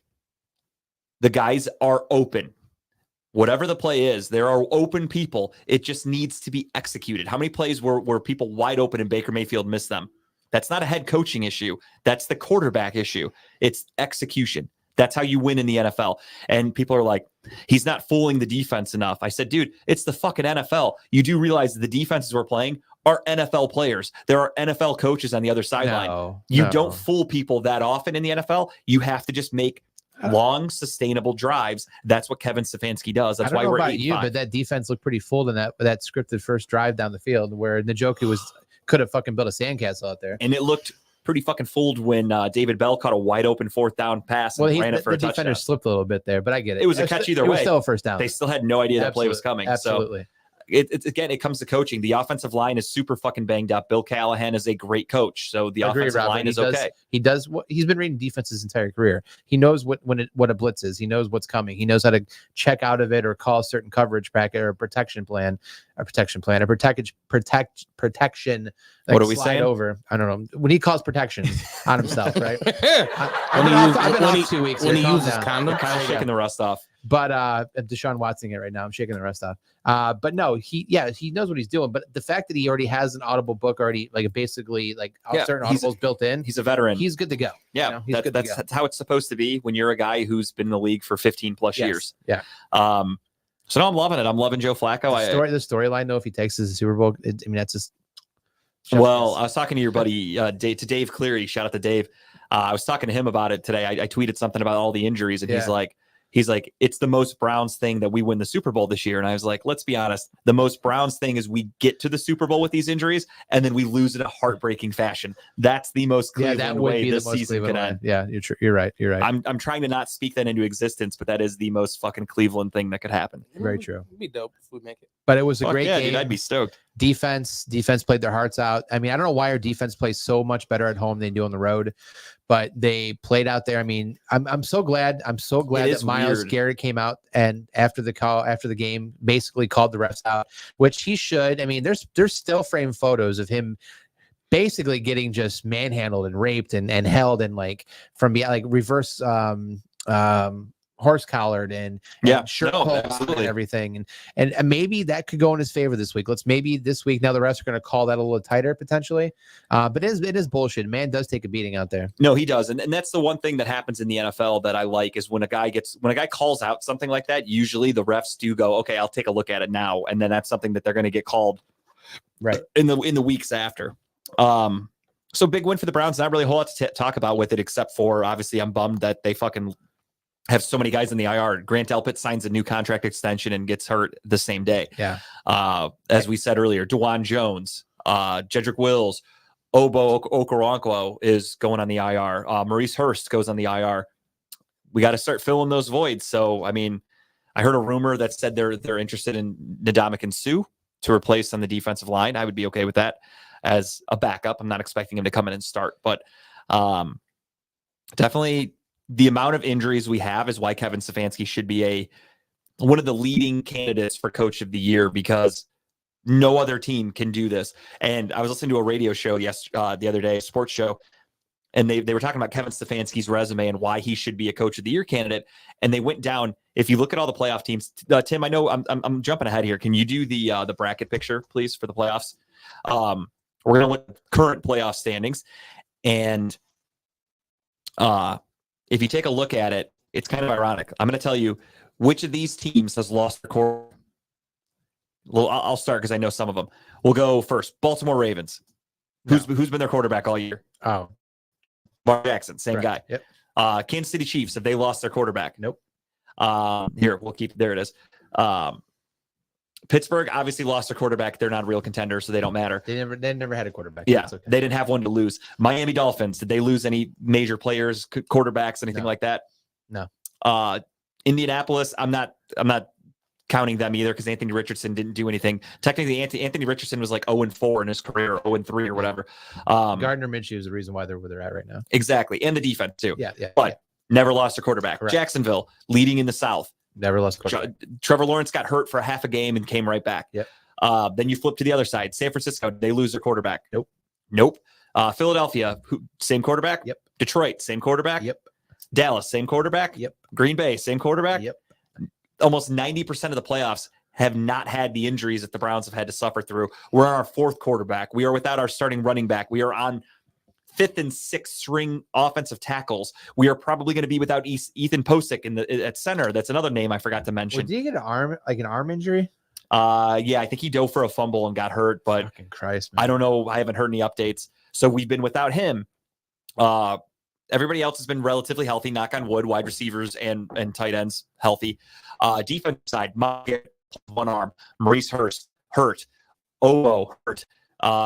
Ward out 4 games already. Denzel Ward's missed 4 games. We're losing Grant Delpit is going Thornhill on the was out IR. for 2 or 3 Juan games. Thornhill. We lost Rodney McLeod. Yep. We've lost not Anthony Walker. I'm sorry. Jordan Phillips. Yep. We've missed so many fucking people. No, I love Andrew Berry for sure. But we have lost so many talented, important positions, and we're 8-5. Browns also best record in the NFL against teams above 500. I believe they're 6-1. Oh, no shit. Just saying. No shit. But again, Kevin Stefanski doesn't know how to coach, right, guys? You fucking dumb shits. I'm sorry. It's just funny. Browns fans are just so stupid. I literally, the guy told me yesterday, like, Kevin Stefanski's, his play calling sucks. He needs to do this, needs to do that. I'm like, we're fucking 8-5 with all backups. That's 1,000% coaching. I don't think Kevin's going to get the coach of the year. No, but he should be up there. Campbell's probably going to get it. or I don't know. We have a better record than them, I think. or at this point. what's the dude out of Houston who's brought them into playoff contention? They're sliding also. I know, Nico Ryans. But that's pretty amazing for a team that you maybe only had 1 or 2 wins on for the year. Yeah. To be competing like they are, right? To an extent, but they did draft their franchise quarterback. And when he left the game, I mean, they were sucking before he got hurt against the Jets. But when he left the game, all the wheels fell Draymond off. Green suspended indefinitely after the Tuesdays. Good. He should be fucking kicked out of the league. We're going to talk about that. Real quick on NFL talk, before we get into the recaps or whatever, but what are your thoughts on, did you just see Aaron Rodgers has returned to football date? No. Yeah, the game after Christmas or whatever. Oh, yeah. That's when he's looking to play. I hope so. How the fuck is that possible? It was fake. Yes, it has to be fake. It was not an actual Achilles tear because there's no way he'd be back to playing. What's up, Adam? Hey, Adam, there he is, star of the show. What's up, dude? Adam, I recommend going back and checking out the show from the beginning. Restart the show and just watch the first 45 minutes. Let us know your thoughts.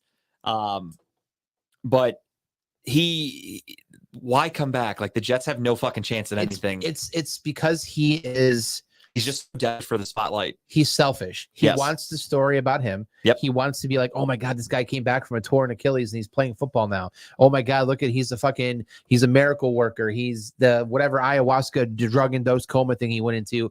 Magically, Mr. Miyagi healed his Achilles. So Adam, you're not going to be pissed. Trust me. oh no, you're going to. I think you're going to enjoy yourself. Yeah, no, I mean, I and hope isn't that game against us? Yeah, it would be against us. It's a Thursday night game. Please. I mean, if he wants to come back, more power to him. Their offensive line fucking blows. They have nothing to play for. Our defensive line, assuming, I mean, we're going to have a couple guys on the IR, but as long as we have Myles Garrett, good luck. Yeah. Best of luck, New York. All right. I just want to get that out there because I read that story. I'm like, get the fuck. Yeah, I'm at the point where I'm really fucking sick of Aaron Rodgers. I loved him when he was with the Packers, and it has nothing to do with him joining the Jets because my friends are Jets fans. It's just because I'm now seeing how fucking annoying he is. He just won't stay away. It's like, dude, I'm fucking sick of it. Like, you got hurt. Okay. We get it. And stay away. Like you're like Deshaun Watson's hurt. He went to the game against the Rams, sat in the suite like he was instructed to do, and people still tried to bring him up. He's not out there doing anything. He's not doing interviews. They come out and basically say the Browns told him to go sit up there. Yeah, it's so ridiculous. He didn't risk getting hit on the sideline. Yeah. And then you have Kenny Pickett was sitting next week in the stands. or in the no suite. one said shit. No one said a fucking word. Exactly. But because it's Deshaun Watson, who was sitting next to Nick Chubb, they told all those guys go up there. I wish at Robert, but I think we probably get our ass ran over though. Yeah, you guys are a little undersized. You got to be like 6'8" minimum, basically, in the NFL. Yeah, I don't understand it. It's pure hatred on Deshaun, and I get it. It is what it is. It's what people do. But Aaron Rodgers doesn't know how to stay out of the light. Like I take that back. He hates being out of the light, so he forces himself into the limelight. It's very religious speaking right there. Yeah, come into the light. He needs to follow the light. If I'm being honest. But no, I mean, all teams have injuries. It happens. You move on. You onward and upward, next man up, etc. And Aaron Rodgers still trying to make the Jets relevant, even though their fucking season's over. It's just I don't understand it. Like, why come back? But again, I hope he does, and I hope he re-aggravates that injury, and it costs him all next season too. I'll laugh at my buddies. I'll send them a text right away, laughing in their faces. Doesn't bother me one bit. So we talked about that. Let's do a quick recap of Week 14. We had Thursday night football last week. Was a dud. You had the Steelers and the Patriots, which everybody kind of thought was going to end in like maybe a 3-0 score because both of those teams suck. Patriots moved the ball though. Patriots score 21 before the half, which was fucking crazy. They never scored again, but that was enough because the Steelers suck ass. 21-18. The Patriots beat the Pittsburgh Steelers. That story about Belichick not coming back next year? I've seen that a couple different people out there. I saw it, but I also look and I think, what's one team that keeps a fucking secret better than anybody? How did that leak? True. I don't know. I mean, you lose all your leverage because he's under contract. So they either fire him and they have to pay him and he's gone for good, or they could try to trade him. But if you announce now that you're trying to get rid of him, teams are going to be like, fuck you, then fire him. If you're going to announce you don't want him back, like, fire him. Yeah, true. So I don't know. It's a weird situation. I can't wait for him to get asked about it though. He needs help in the front office. His drafting as of late has been shit. However, their talent is just garbage too. Mac Jones is a shitty quarterback. So they are going to end up with more than likely a top 5 draft pick. And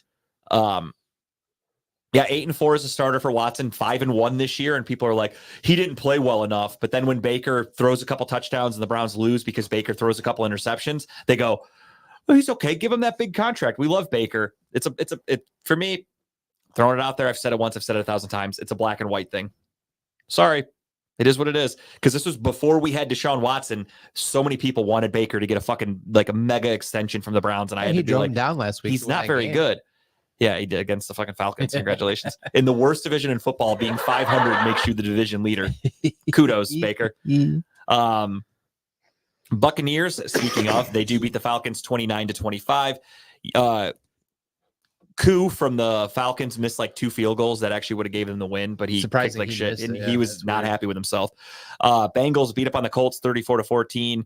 Browns, of course, beat the Jags 31-27. Jets beat the Texans 30-6. Called that one.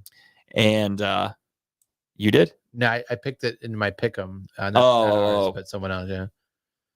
Ravens beat the Rams in overtime with a punt return 37-31. That game was crazy. I was pissed. I really wanted the Rams to win. I was like, holy shit, they're going to do it. Like, it's going to overtime. They're going to win this fucking game. And I see they win by a punt return. Like, Yeah. get the fuck out of here. That's gotta hurt. Yeah, that's embarrassing. Like, that sucks. Like, you fought your asses off, took it to overtime, kicked the game-tying field goal, and then, oh, Adam, I don't want to tell them. I tell Browns fans to shut the fuck up all the time.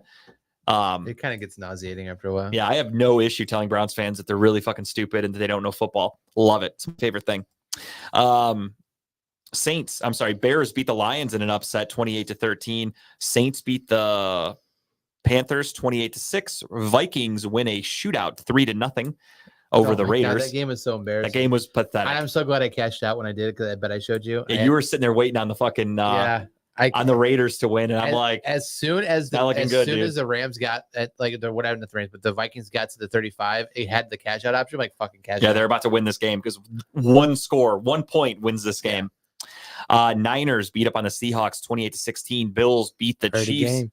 20-17. Purdy did a pretty good. He's working himself in the MVP discussion. That No Bills lie. Chiefs. Woo. Yeah, Patrick Mahomes, you got to calm down, bro. I'm all for if a call actually goes against your team being pissed off. That was the most blatant fucking offside by Kadarius Toney I've ever seen. Yeah. The flag was thrown before the catch by Kelsey, before the touchdown.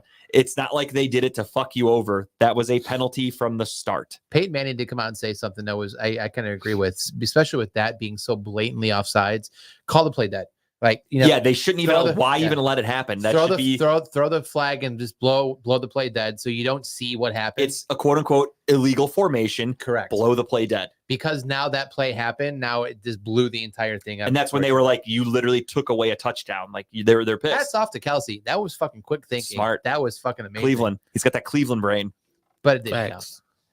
Broncos beat up on the Chargers 24-7. Justin Herbert is out for the Out season. year. Cowboys 33-13 beat up on the Stevie Eagles, Wonder. as I predicted. Stevie Wonder saw Tony was offside. Yeah, dude. Dude, the memes about Tony this week are hilarious. Like they had the fellas where he walks into the Yeah, room. they're It's like Tony walking Kadarius in Toney in the room. locker room today, and it's Joe Pesci getting fucking whacked. Giants upset the Packers 24-22, That was and the Titans upset the Dolphins 28-27 with one of the craziest Monday Night Football games I had seen in a both long games time. were good that night. Both were upsets. Both were great. Both were Both great. were last-second wins. And I fun, needed it to fun, win some fun. money. Yeah, that helped too.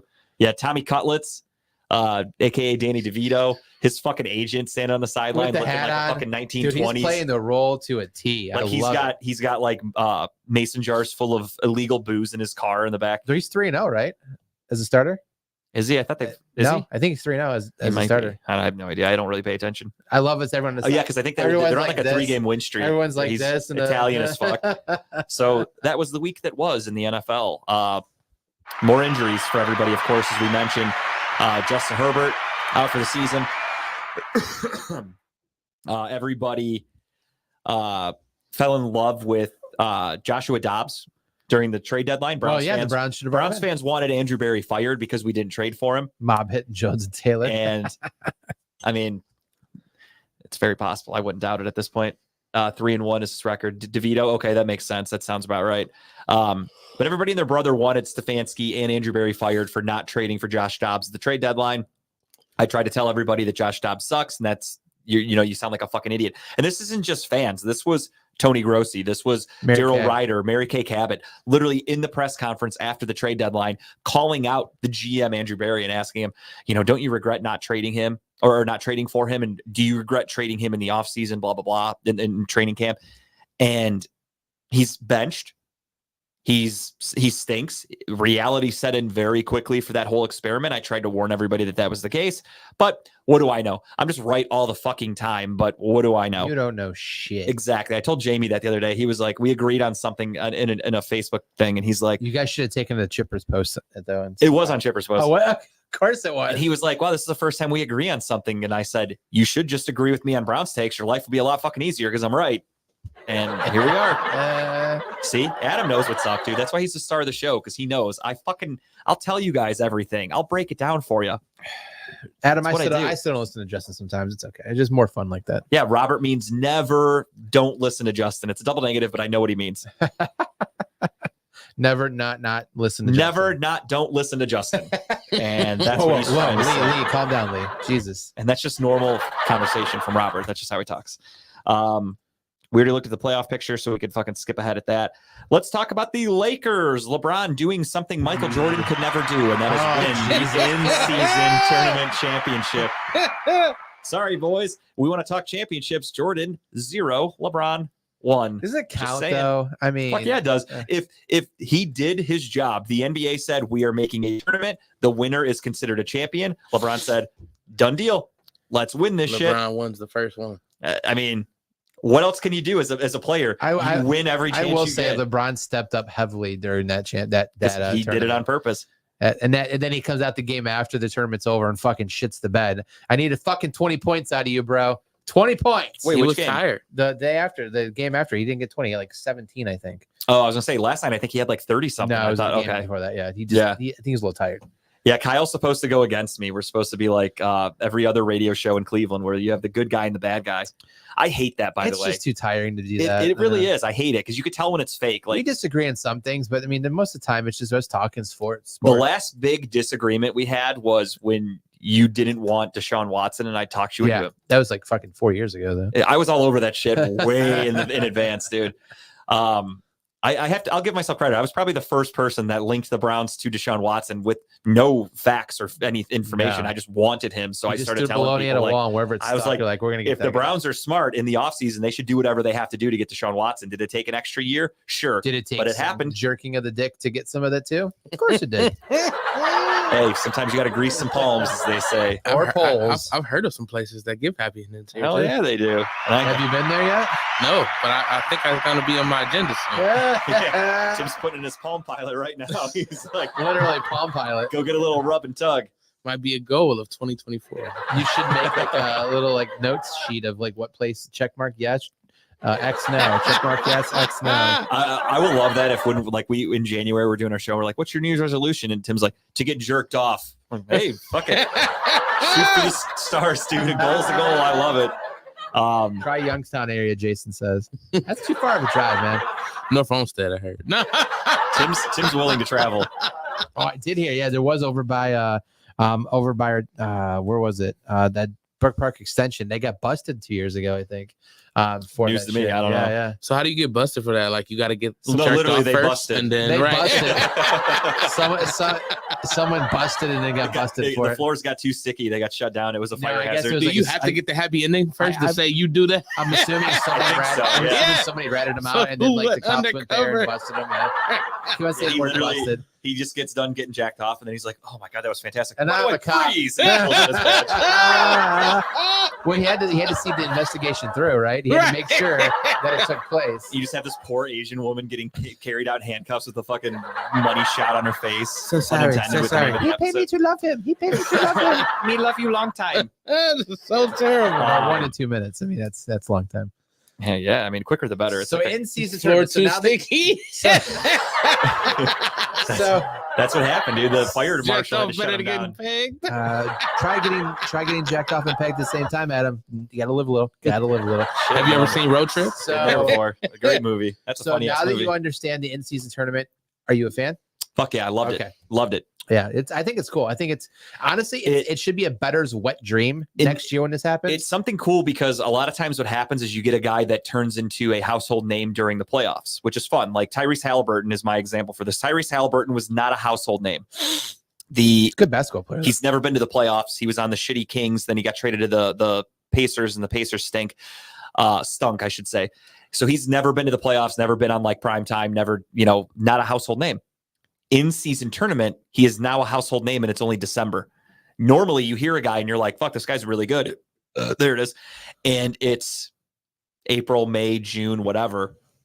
And then you have to wait till fucking October to see that guy play again, so you forget about him. Tyrese Halliburton now is a known guy, and we're halfway through the season, not even. So I really liked it. I think the incentives are really cool. Guys are getting paid. Again, took a core over him. I sense no sarcasm in that comment, Steve. Yeah, no, I fucking did not like the Okoro pick. I think I was working with Steve at that time, and I was not a fan of that draft pick at the time. But I think it was a really cool idea. I loved the try to score as many points as you fucking can in the beginning rounds. That was really, really cool. Then it went into a single elimination bracket, and LeBron, the GOAT. I mean, clearly you're going to if you put any type of championship in that guy's way, he's going for it, and he fucking. And every one of them gets paid $500,000. And the best part is they won by like fucking 40. Like they beat the fuck out of the Pacers. That shit wasn't even. Or no, that was against the Pelicans. They beat them by 40. They beat up on the Pacers, pretty badly. Too, I mean, AD dropped like 40. He had like 40 points, 20 something rebounds. Like he dominated. It was really fun. But now I liked it. I think it's really good for the game. It breaks up the monotony a little bit. And again, they got to do a little bit something about the courts, though. Maybe change it up next year. Don't make them so fucking abstract. Yeah, those courts were a little fucking wild. I did not like that. But I think I'm just getting old. The Cavs had the best one, I thought. The Cavs was good. Cavs was very subtle. That's what I like. It looked good. When I watched the Cavs in Philly when they were playing on that fucking bright red and blue court, that was crazy. Like my eyes were like, God damn. It's like playing 2K basketball with like creative player. It really is. Yeah, it's horrible. Like you have too much. What is it? AI or whatever the fuck the points you get. Shit. Like you have too much going on. It was ridiculous. I didn't like the courts at all. The Cavs, again, very subtle. It was fine. But I do love the tournament. I think it's a really good idea for the NBA to keep going with that. Real quick on NBA stuff. What do you think about Zion being told he's too fat? It's fair. Think so? It's fair. You're the number one overall pick. You're an NBA player, and he does look a little chunky. You can't physically keep up with your peers. I mean, be honest, bro's going through some stressful moments. He had the whole like fucking prostitute thing on Twitter for a while. He's getting called out. He was fat before that. I'm not giving him the benefit of the doubt. He also plays in New Orleans, who has probably the best food area, right? You ever see Brandon Ingram? He's skinny as fuck. He lives in the same city. All that gumbo down there, he's fucking chowing down. Yeah. And everybody else on his roster is in good shape. So what was the point of the tournament? I think to put more eyes in the TV, and I think it worked. I think that was the point of the tournament. Yeah, honestly, that was it. They gave each team got a bonus. So that's the cool thing is you have these unknown players. $500,000 a player for the winning team. Yeah, and other teams got like $100,000. So you have these kids who are making league minimum, which to you and I is a lot of money, but to these young guys, they're getting good money. Like they were all playing really hard. Yeah. And again, it turned Tyrese Halliburton into a household name because of this tournament. Yeah. And I really like that game. And I'm happy for him.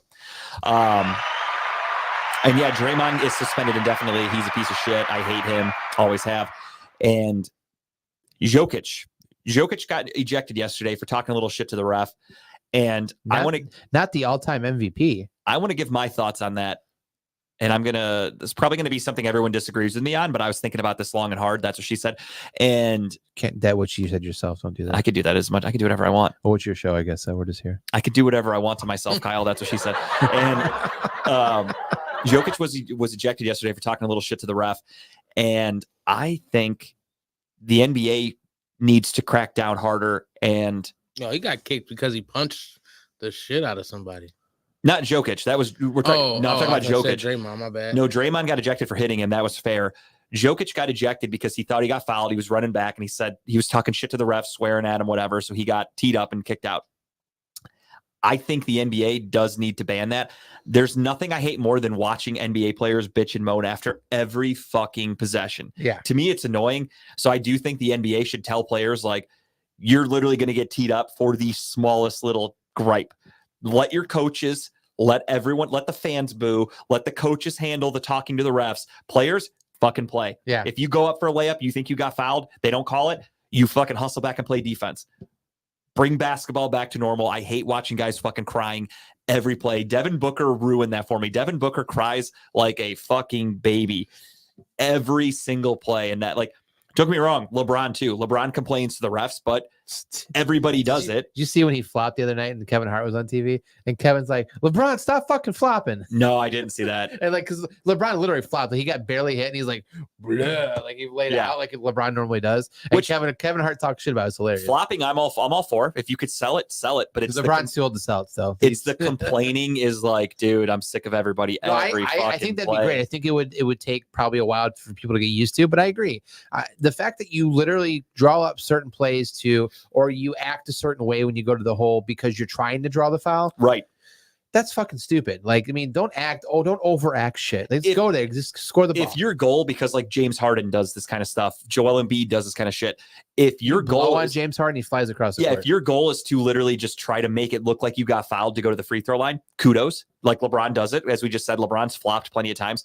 If that's your strategy and it works, more power to you. But if you think you got fouled and you they don't get blow the a call, whistle, yeah. just go and play. Don't cry about it. I hate the fucking moaning and Later, bitching. Robert. See you, Robert.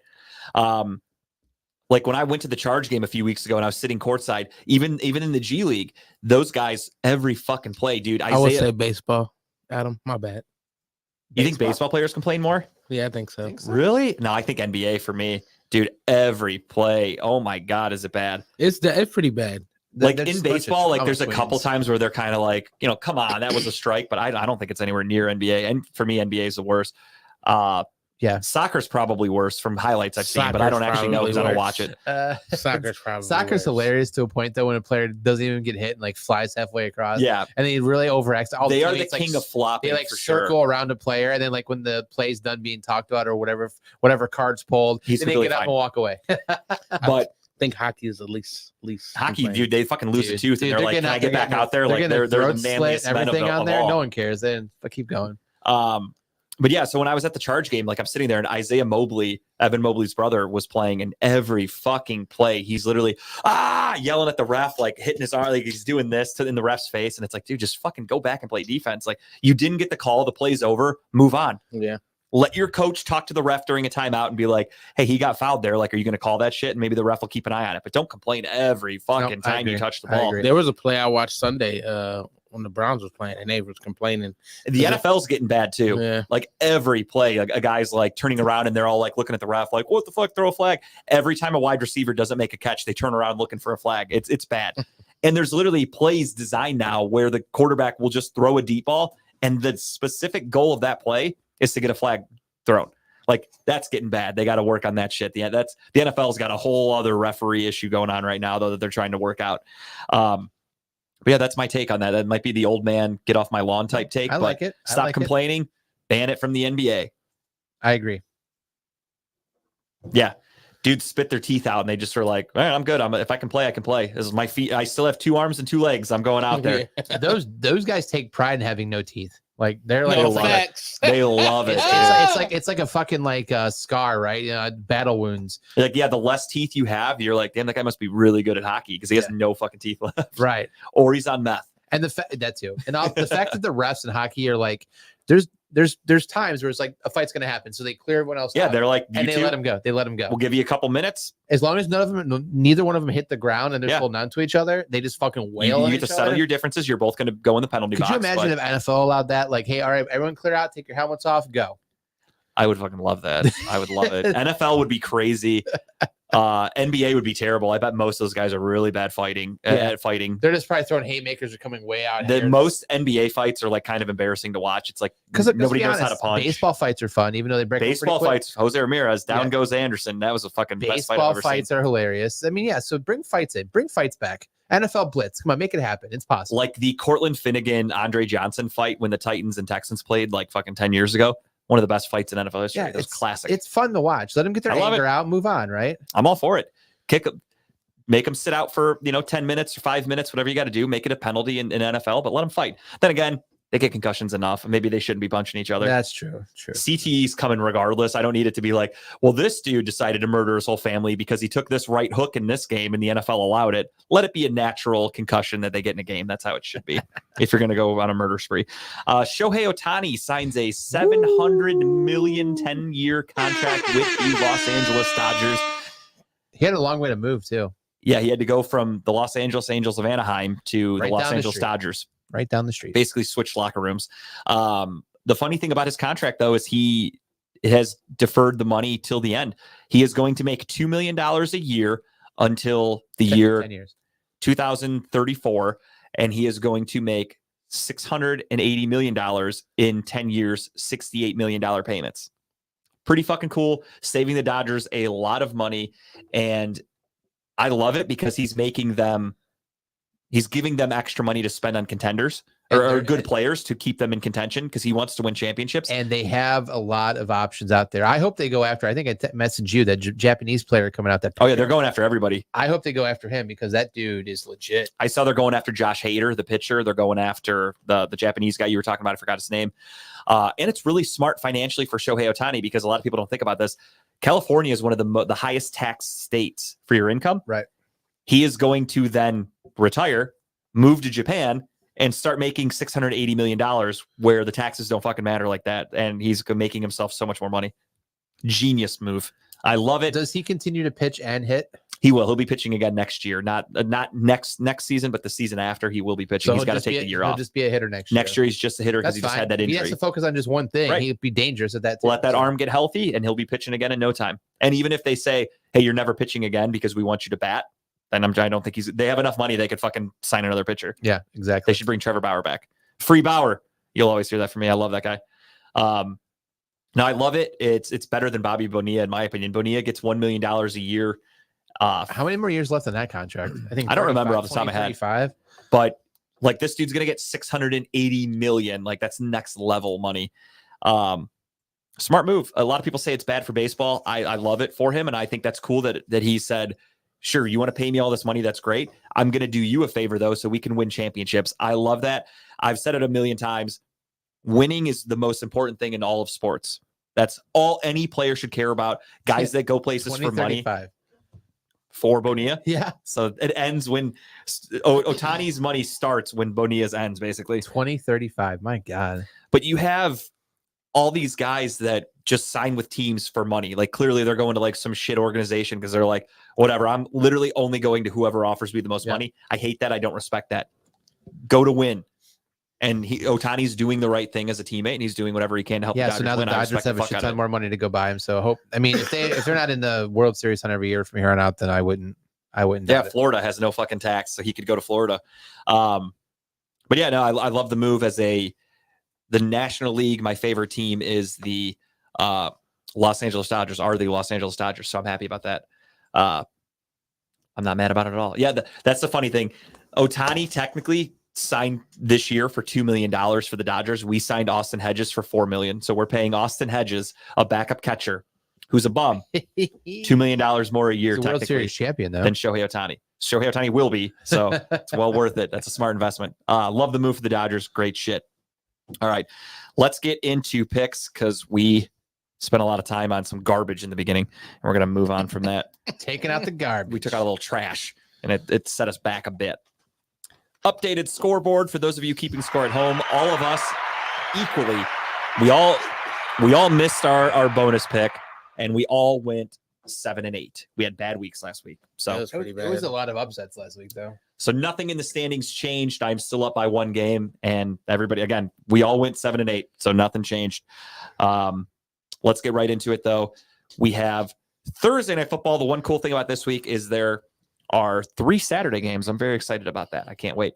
And yeah, Tim's doing really good, dude. Honestly, Tim's right behind us. He is fucking right there. Whose idea was to let him play this year full time? Me, 100%. And I'm proud of that decision. I love Tim. Thursday Night Football, Chargers and the Raiders. Pure shit game. Keenan Allen ruled out for the Chargers. It's definitely crazy because I don't watch much. Nor should you, as we've learned. It's good. It's good that you don't.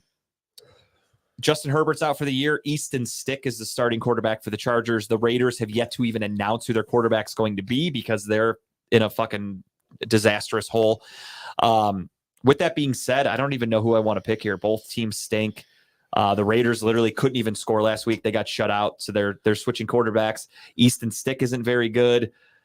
I will. I'll have to go first. I'm taking the Raiders. I think the defense of the Raiders is decent enough to maybe keep the points down a little bit, especially against the backup quarterback. And hopefully, anybody they put in quarterback can move the ball. But give me the Raiders. For me, this is I see Tim with the Chargers there. For me, this is my two shit teams. I don't even really know who to pick, so I go home team by default. So, giving it to them. Give me the Las Vegas Raiders as well. Saturday, we've got a fun one. We've got the Bengals, who are now on, I believe, their third quarterback. He's doing pretty well though. Who? Their quarterback. Browning got hurt. Oh, is he? Yeah, Oh, they had to go I to didn't AJ see that. McCarron, I believe. Oh, the guy who should have came to the Browns. Yeah, we almost had him. Damn Thanks, Hugh paperwork didn't go Thanks, through. Hugh The, Jackson. the fax machine broke. Vikings take on the Bengals. The Vikings are going with I honestly don't remember his fucking name. Mullins. Nick Mullins. Yeah, they're Yeah. going with Nick Mullins. They've benched Josh He Dobbs. moved the ball down the field pretty well. Yeah, kind of. I mean, I'm just saying. I mean, In a 3 better than game, Dobbs did. And I don't mean that the difference of the game was 3 points, which it was. They literally only scored 3 points. But yeah, in a game where they were only able to muster up 3 points, yeah, he moved the ball well, I guess, if that's what we're going to He say. actually got the ball down the field. So yeah, they're going with Nick Mullins. The Bengals, I believe, are going with Karen. AJ McCarron. So pure shit, garbage. Give me the home team, I guess. I don't even know. Give me the home team. Justin Jefferson claims he is playing though. I don't know. I gotta go with the home team. Give me the Bengals. Brownie said it was just cramps. He said he should be good to go for Saturday. Oh, really? I thought he fucked that finger up pretty badly. I'm taking Cincinnati regardless. Yeah, I'm taking Cincy too. Clean sweep of the pussies. Kitty kitties. Um, Speaking of pussies, Steelers and the Colts, ladies and gentlemen. I think we all knew how that was. This is a tough one. The Colts let me down last week against the Bengals. I thought they were going to play a little bit better. The Steelers suck ass. I mean, they're trash. The fans don't even know who to blame anymore at this point. In Indy, Saturday, give me the Colts. New coach for the Steelers, apparently. new coach. They fired. Everyone says they want new coaches. They want Tomlin fired. They hate him now. They fired Matt Canada a few weeks ago, the offensive coordinator. And yeah, things have not gotten better since they fired Matt Canada. By the way, I hate to do this, but give me the Steelers. Yeah, I think this is a tough game. Indy by What's the minus spread? 1.5. Indy minus 1.5. The Vegas basically says it's a pick 'em, so I'm going home team. That's just what I do. It's in a dome. If Indy can establish a little bit of the ground game, if Gardner Minshew doesn't turn it over, I think they could just all you got to do is score like 20 points. The Steelers can't score 20 points. You're good. Their offense fucking blows. Yeah, give me the Steelers though. This is where I run away with it. Hopefully, knock on wood. We'll see what happens. He doesn't believe it, guys. And then Saturday night football, Broncos Lions. Ask me in the beginning of the year, I would have said this is a shit game. But now the way the Broncos have been playing and the way the Lions are kind of iffy, that's actually a really good game. I'm kind of excited for this one. The spread is Detroit -4. However, Detroit was favored by about the same last week against the Bears, and they shit they the bed got and lost by shit 2 on. touchdowns. So Get shit on. they are at home. Broncos, they're hot. It's -5 now. Oh, it's moved a little bit. Yeah. Yeah, I kind of want to take the Broncos just because of how they've been playing and how bad the Lions have looked. Ooh, I'm going to let somebody else go first because I really don't even know. I like Tim. I'm sorry, Jason. I like Jason's take. Tim's going with the Lions, though. I'm gonna take the Broncos +5. Ooh, taking the points too. Yeah. Going for it. I kind of like that. I don't know. Fuck. I don't even know. The Broncos have been playing really great. They've been playing. They're one of the hotter teams in They've football. been playing amazing. Basically, statistically, it's shown that if they don't create a bunch of turnovers, they don't win. So when they create turnovers, they win. Jared Goff has been turning it over at an alarming rate. With that being said, Broncos. Got to do it. Taking the points, or you just taking the Broncos? Just the Broncos. I'll let you. I try to not do duplicate points if somebody else takes it. So I'm all for if you guys have a pick you want to make before anybody else, get it out there. Lions, go from there. Lions are no, it's -5, Jamie. ESPN says -4, but I'll give it to you. Oh, at- ESPN right now says -5. I'm just on ESPN app looking at it. Right there. Oh, no shit. Yeah, mine says Detroit -4. Must have literally just changed. I just opened it up. No, you're good. I got you at 5. Jets, Dolphins. I'll take the Dolphins. No points though. I'll take the Dolphins here too. I don't trust the Dolphins. I mean, honestly, the Jets played pretty well last week. They had a lot of injuries, but it's in Miami. And I know it was in Miami on Monday night against the Titans, but I think Mike McDaniel has a lot to prove in the way they beat the fuck out of the Jets a few weeks ago. I think it's going to kind of look similar to that. Yeah. Texans, Titans. I'm with Kyle on this one. We spoke about this one before the game started. Asterisk next to this game. Yes. I am taking the Texans if CJ Stroud plays. If CJ Stroud does not play, Taking them. give me the Titans. Yes. So Same thing. with that being said, I am leaving that spot. Toss-up game. You doing the same thing? Yeah. I'm going to leave this row blank, and I will wait until they make an official announcement on Stroud, and we will remember. Everyone's watching. Everyone knows it's on record. Texans with Stroud, Titans without. Yep. Done deal. Across the board. All right. Then next up, we've got the Buccaneers taking on the Packers in Green Bay. Green Bay -3.5. Give me the cheeseheads. Yeah, give me the Packers at home. I think they want a little bit of revenge after losing last week. Yeah. Their playoff chances are on the line. Same thing with Tampa Bay, though. Tampa Bay's playing they're 6-7 and they're leading their division. That's disgusting. That's garbage. So all you Baker lovers out there, don't try to act like that's a fucking And accomplishment, let's be honest, Baker doesn't do well in Green Bay. So especially not around Christmas time, as we learned. You took Green Bay, Mhm. and you're taking the Cheeseheads as well. Yeah. Gotcha. Clean sweep right there for Green Bay. Next up, Giants, Saints. Saints favored by 6. I will take the Saints at home, but I am not touching the spread. do we bet against the Italian stallion? In a heartbeat, yes. The Saints defense is pretty damn good. Yeah, give me the Saints here. Saints. Who that? When the Yeah. Saints go marching in. Falcons, Panthers. Falcons -3 in Carolina. Give me the Falcons. I am taking Atlanta as well. Ah! That's for Dub. ATL. Not only is it just a good movie with T.I., it's also the pick right here for everybody. Taking a Giants, Jamie? Come on. All right. It's Jamie and his football takes. God bless him. Chiefs, Patriots. You have the Chiefs favored by 7.5. I feel like that's kind of high. They've been playing like complete shit lately. I Hey. will take the Chiefs, but I'm not touching that spread. Yeah, I'm taking the Chiefs, but not the spread either. They pissed me off last week. That was fucking bullshit, right? I thought they were going to. Actually, no, I took Buffalo. Sorry, never mind. I like what you they did took last week. Buffalo. I took the points. Oh, yeah, you did. That's it was right. Fucking 1 point. Like Yeah. They have 1.5, and they fucking lost by 3. I'm That's all it took. I'm taking the Chiefs here.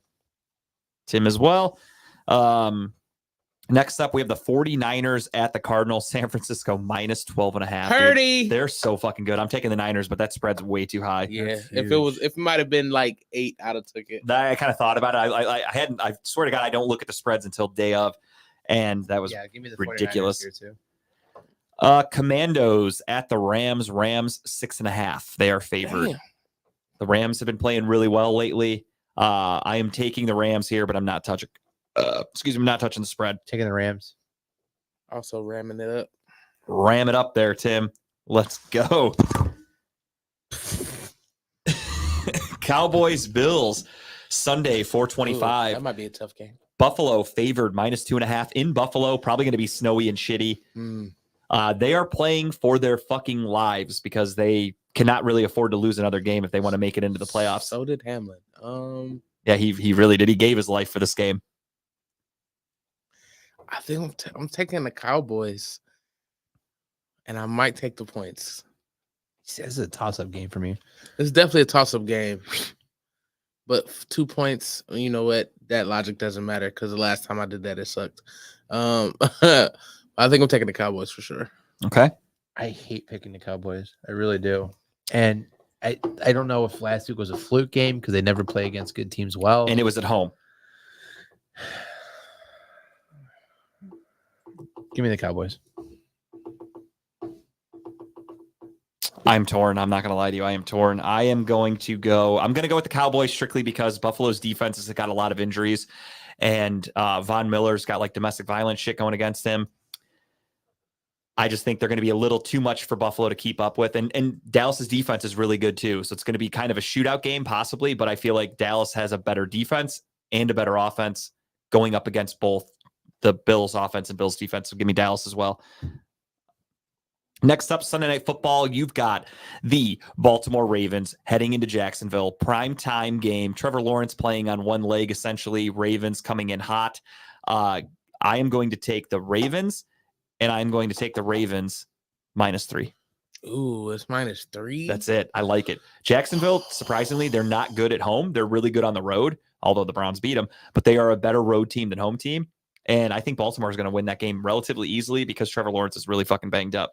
Yeah, give me the Ravens. I also take the Ravens. I want the Ravens to lose. I but- may come back on the points on that though. I respect it. Clean sweep for the Birds all around on that one. Ah! Speaking of birds, we got a Monday night battle of the bird watching. Birds. You've got the Philadelphia Birds. Eagles Birds. in Seattle taking on the Birds. Seahawks. You got double birds. So Tim, when you give me your bird noise, you're gonna have to be real fucking This specific game here. got flexed. Yeah, this one. Position, yeah. This was a game where the Browns and this week, the Browns and the Bears, their game didn't have a date set until like 2 weeks ago. The NFL was like, we're going to make them play on Sunday. The Jags are undefeated in London. Yeah, that's hilarious. it. That unfortunately, London Bridge has fallen down, Adam. They are playing at home this week, and give me the Ravens. Yeah, I got to take the. But you- for this you game- mean the Eagles. Yeah, I was just recapping that I one. got you. I got you. Yeah, I'm What's going the with the spread? Eagles for sure. What's the spread? -4 only, actually, for Philly. Give me that. I mean, You want that? Seahawks Gotcha. aren't a bad team. That's it's gonna be a good game. And Eagles last week, did they get exposed by Dallas? I mean, they got their asses handed to them. Whew. Dallas always plays them tough though. Yeah, I mean, they lost in Philly. It was a close game, and then they beat the shit out of them in Dallas, which, that's cool. But everyone knows Dallas in the playoffs sucks ass, so I'm not worried about them when the Facts. actual playoff comes. When the Yeah. playoffs come, I'm not picking Dallas. Yeah. no chance. I guess I will take. I will take the Eagles here. Yeah, I'm going Eagles. And you want Eagles -4? Yes. Gotcha. So, Caca! Love it. And that leaves us to one last game, and that is the Browns and the Bears. The Browns are, of course, a fucking makeshift team right now. A bunch of guys you've never heard of getting a lot of playing time. The safeties last week were fucking Ronnie Hickman and Ronnie Bell, I think was the other one. What's the weather supposed to be Sunday? We know. I don't know. I haven't looked that far ahead. I don't think it's supposed to be that bad, though, but I could be wrong. I'm completely talking out of my ass. I don't think it matters with these two teams though. No, both No, are. I understand. You've got the Bears where they're used to frozen tundra, cold shit, and windy city, Chicago. You've got Cleveland, which obviously the weather 51 sucks here. degrees, potential rain though. Yeah, which the biggest thing for us is we got to get pressure on Justin Fields. We got to make him stay in. I won't say stay in the pocket. You have to contain him in the pocket. If you let him scramble, he's going to eat you alive because that's We what he suck does. against scrambling quarterbacks. We are not good against mobile quarterbacks. However, last time we played the Bears, we had a fucking field day. Myles Garrett had 4 Yeah. sacks himself. This was just a year ago. It That was wasn't his that first long game away. though. What's up? It was his first game though. It was Fields' first game playing. No, it wasn't. I think it was Like his first career game? when Justin Fields that was 2 years ago. I think when we played I against. thought it was him. just last year. No. Hold on. Go ahead, keep talking. I'm almost positive it was last year. I could be mistaken though. I don't remember our schedule. Or no, who was it? Who was our quarterback? I don't even remember who the fuck our quarterback was. There's been so many. I think it was Brissett. Wasn't it last year? We played him in like the spring, not spring, but fall, like Mm, September maybe. It was kind of early. We were at Studio 2 when it happened. Yeah, I think we were. Yeah, but I could have swore it was his first year. It was his first game playing. I don't think. I don't remember. Yeah, because we made jokes about how welcome to the NFL basically. I could have swore it was last year, but everything blends together with me. Let's look it up. Browns 2022 Yeah. schedule. And away we go. I had to turn off my Wi-Fi, so of course it's not going to work in here because of fucking the old producer whose name will not be mentioned.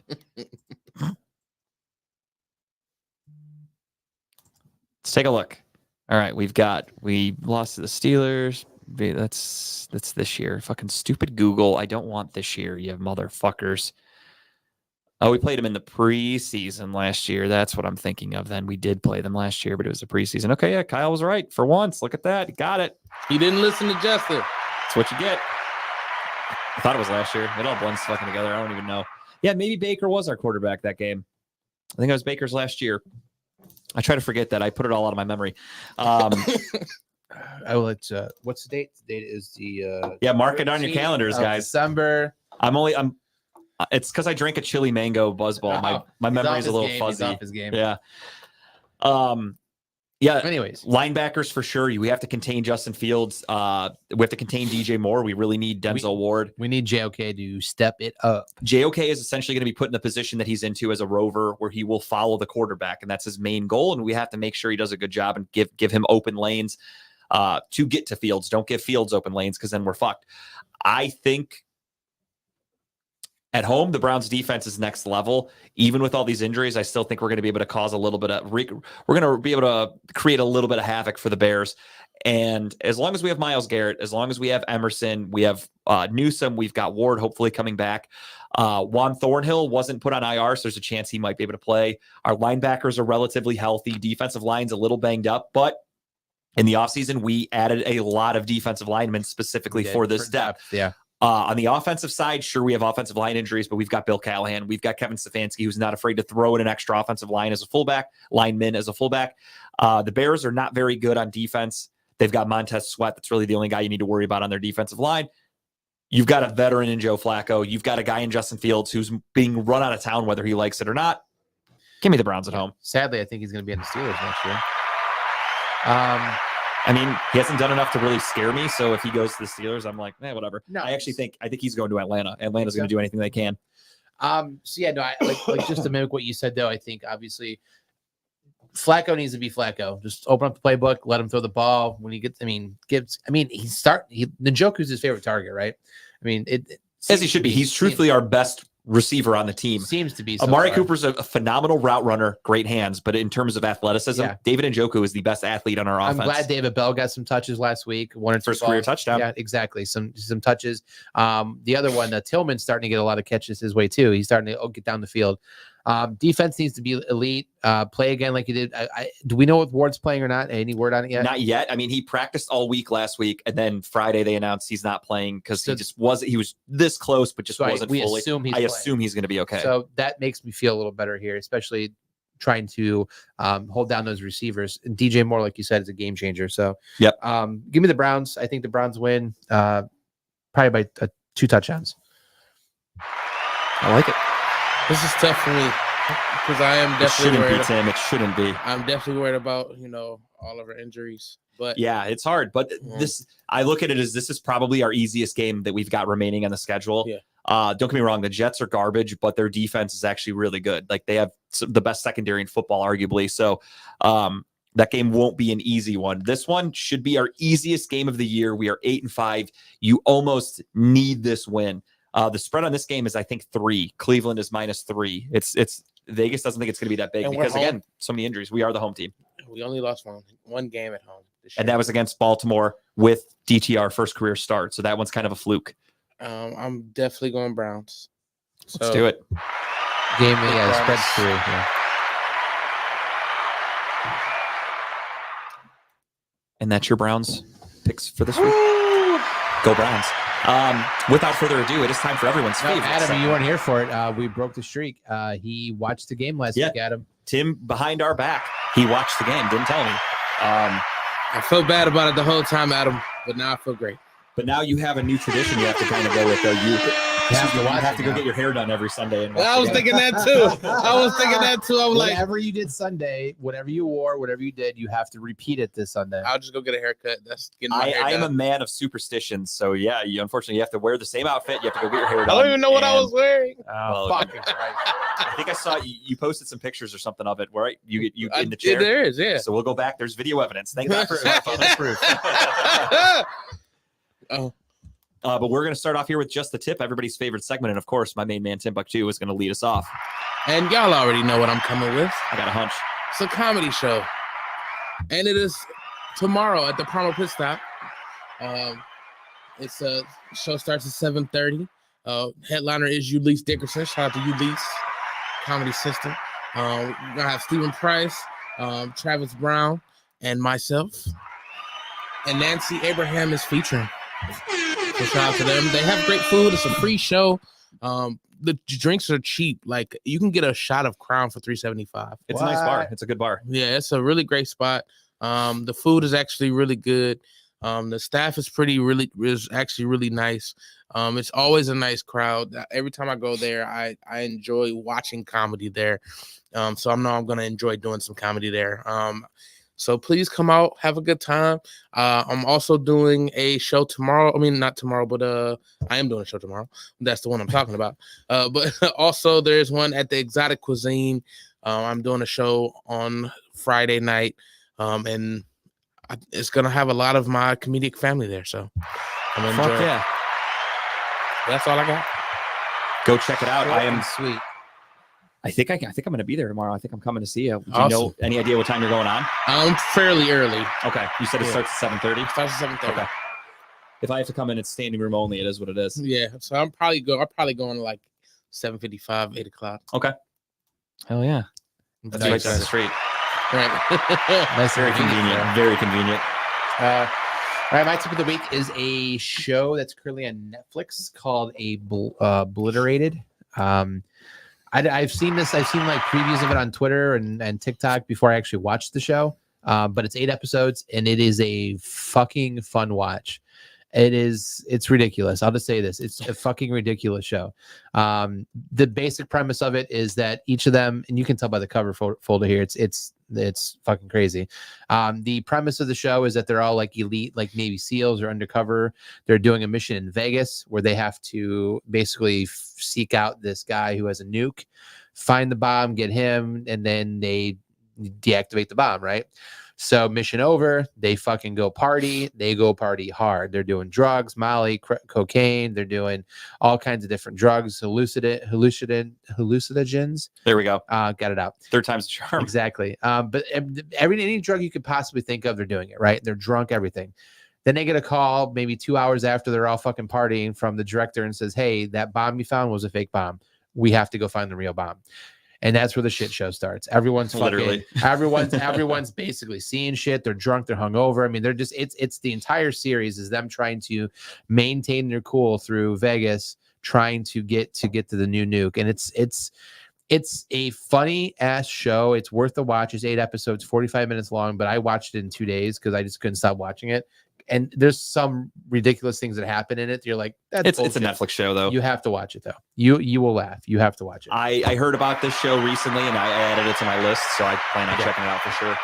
I've heard good things. There's some dicks in there, a lot of dicks in there. That doesn't scare me one bit. Come on. lot of tits in there. You trying to tell us something? You've been to the Just letting you know, man. drag Just letting you show? know, man. Yeah, Yeah. I was like, I didn't like the show till all the dicks showed up. And literally 30 minutes. Like Now 30, we're 30 talking. minutes in, you have an old man flaccid dick just walking out in front of you. Like, all right, Old man, flaccid Sounds like a dick. gym locker room, dude. That's nothing new to me. having flashbacks of Game of Thrones now. So. Nothing new to me. But check it out though. You like the show. I will definitely check that out. My tip for this week is a new podcast, kind of newer. It's only had 4 episodes, I think. They're really cool. They're short. They're like 30 minutes long, and it is from Daniel Tosh. I love Tosh. Daniel Tosh is literally one of my favorite comedians of all time. I think he's fucking hysterical. I've been a fan of his since his first special came out like 20 years ago. Tosh.0 was obviously hilarious. I watched every episode of that. And he now does a podcast where he interviews random people. And that's what's really funny about it is everybody else does a podcast where comedians interview other comedians, they interview celebrities, whatever. He's interviewed his French neighbor who barely speaks English, and that was funny as fuck. His life coach, his dog groomer, or like random ass people. It's funny as fuck. His comedy is so good. The dryness, he's very witty. I'm a huge Tosh fan. So check out Tosh Show. There's only like 4 episodes out right now. He interviewed, one episode was this guy who has no legs, who is a Special Olympic athlete, but he's considered one of the fastest runners in the world with his blades because he has like the fake legs. Yeah. So Daniel Tosh interviews him, and if you know Daniel Tosh, he doesn't hold back. Like he makes jokes about it, and like the kid loves it. Like it was such a funny interview. Definitely check it out. Again, each episode's only like 30 minutes. Where's it at? It's on everything. It's on Apple Podcasts, cool. Spotify, whatever. I think there's also you can watch it on YouTube if you want to watch it too. I like listening to shit. But funny as fuck, really good. His humor is still fucking lights out. He's still great. He's a guy on my bucket list of somebody that I want to see perform live, but he's, as far as I've been watching comedy, he's never come to Cleveland or even close. So he typically stays in warm areas. You can catch him in Vegas, California, maybe Florida every once in a while. That's about it. He doesn't do a lot of touring in the Cleveland area. But if he ever does, or if I can ever travel enough to see him, he is on my bucket list. So check it out. Tosh Show, available wherever you get your podcasts or YouTube. So check that out. What a show. That was a good one. Got a lot off our chests. I think we cleared a lot of things up. And It's again, like a therapy session. it was not our doing. It's No. not something we sought out. We It's not rebutted. something. We Yeah, rebutted. exactly. Keep our names out of your mouth. That's the best advice I can give will people. Will Smith the shit out of you. No, we don't threat. We don't Oh, make threats sorry, on this sorry. show. I will have Will Smith the shit I out will of you. verbally Will Smith you. There you go. And that's what this episode was. You know who you are. With that being said, anybody got anything else? Nope. Saturday, we'll be at the Near West Theater. I'm not doing comedy. I'm DJing unless they ask me to get on stage. Fuck yeah. Hey, they might. You never know. If you got Tim with a microphone and a PA system, he might be up there talking some shit. And that's what everybody wants to hear. 26th of December. Do not forget to invite your Front family, Street friends. Social. I'm good. We're making an event for it. Come check it out. We're taking a shot for my mama. Yeah. Shout out for the mama. Honestly, that was very gracious of Tim and the whole Washington family, the Buck Twos, to give us that Tuesday night. Thank you. Spider. Next week is not Christmas, so we're good. I was about to say Merry Christmas to everybody, but I guess I don't have to. Next week. All right, everybody. We'll talk to you again next week. Cleveland, that was for you. Bye, everybody.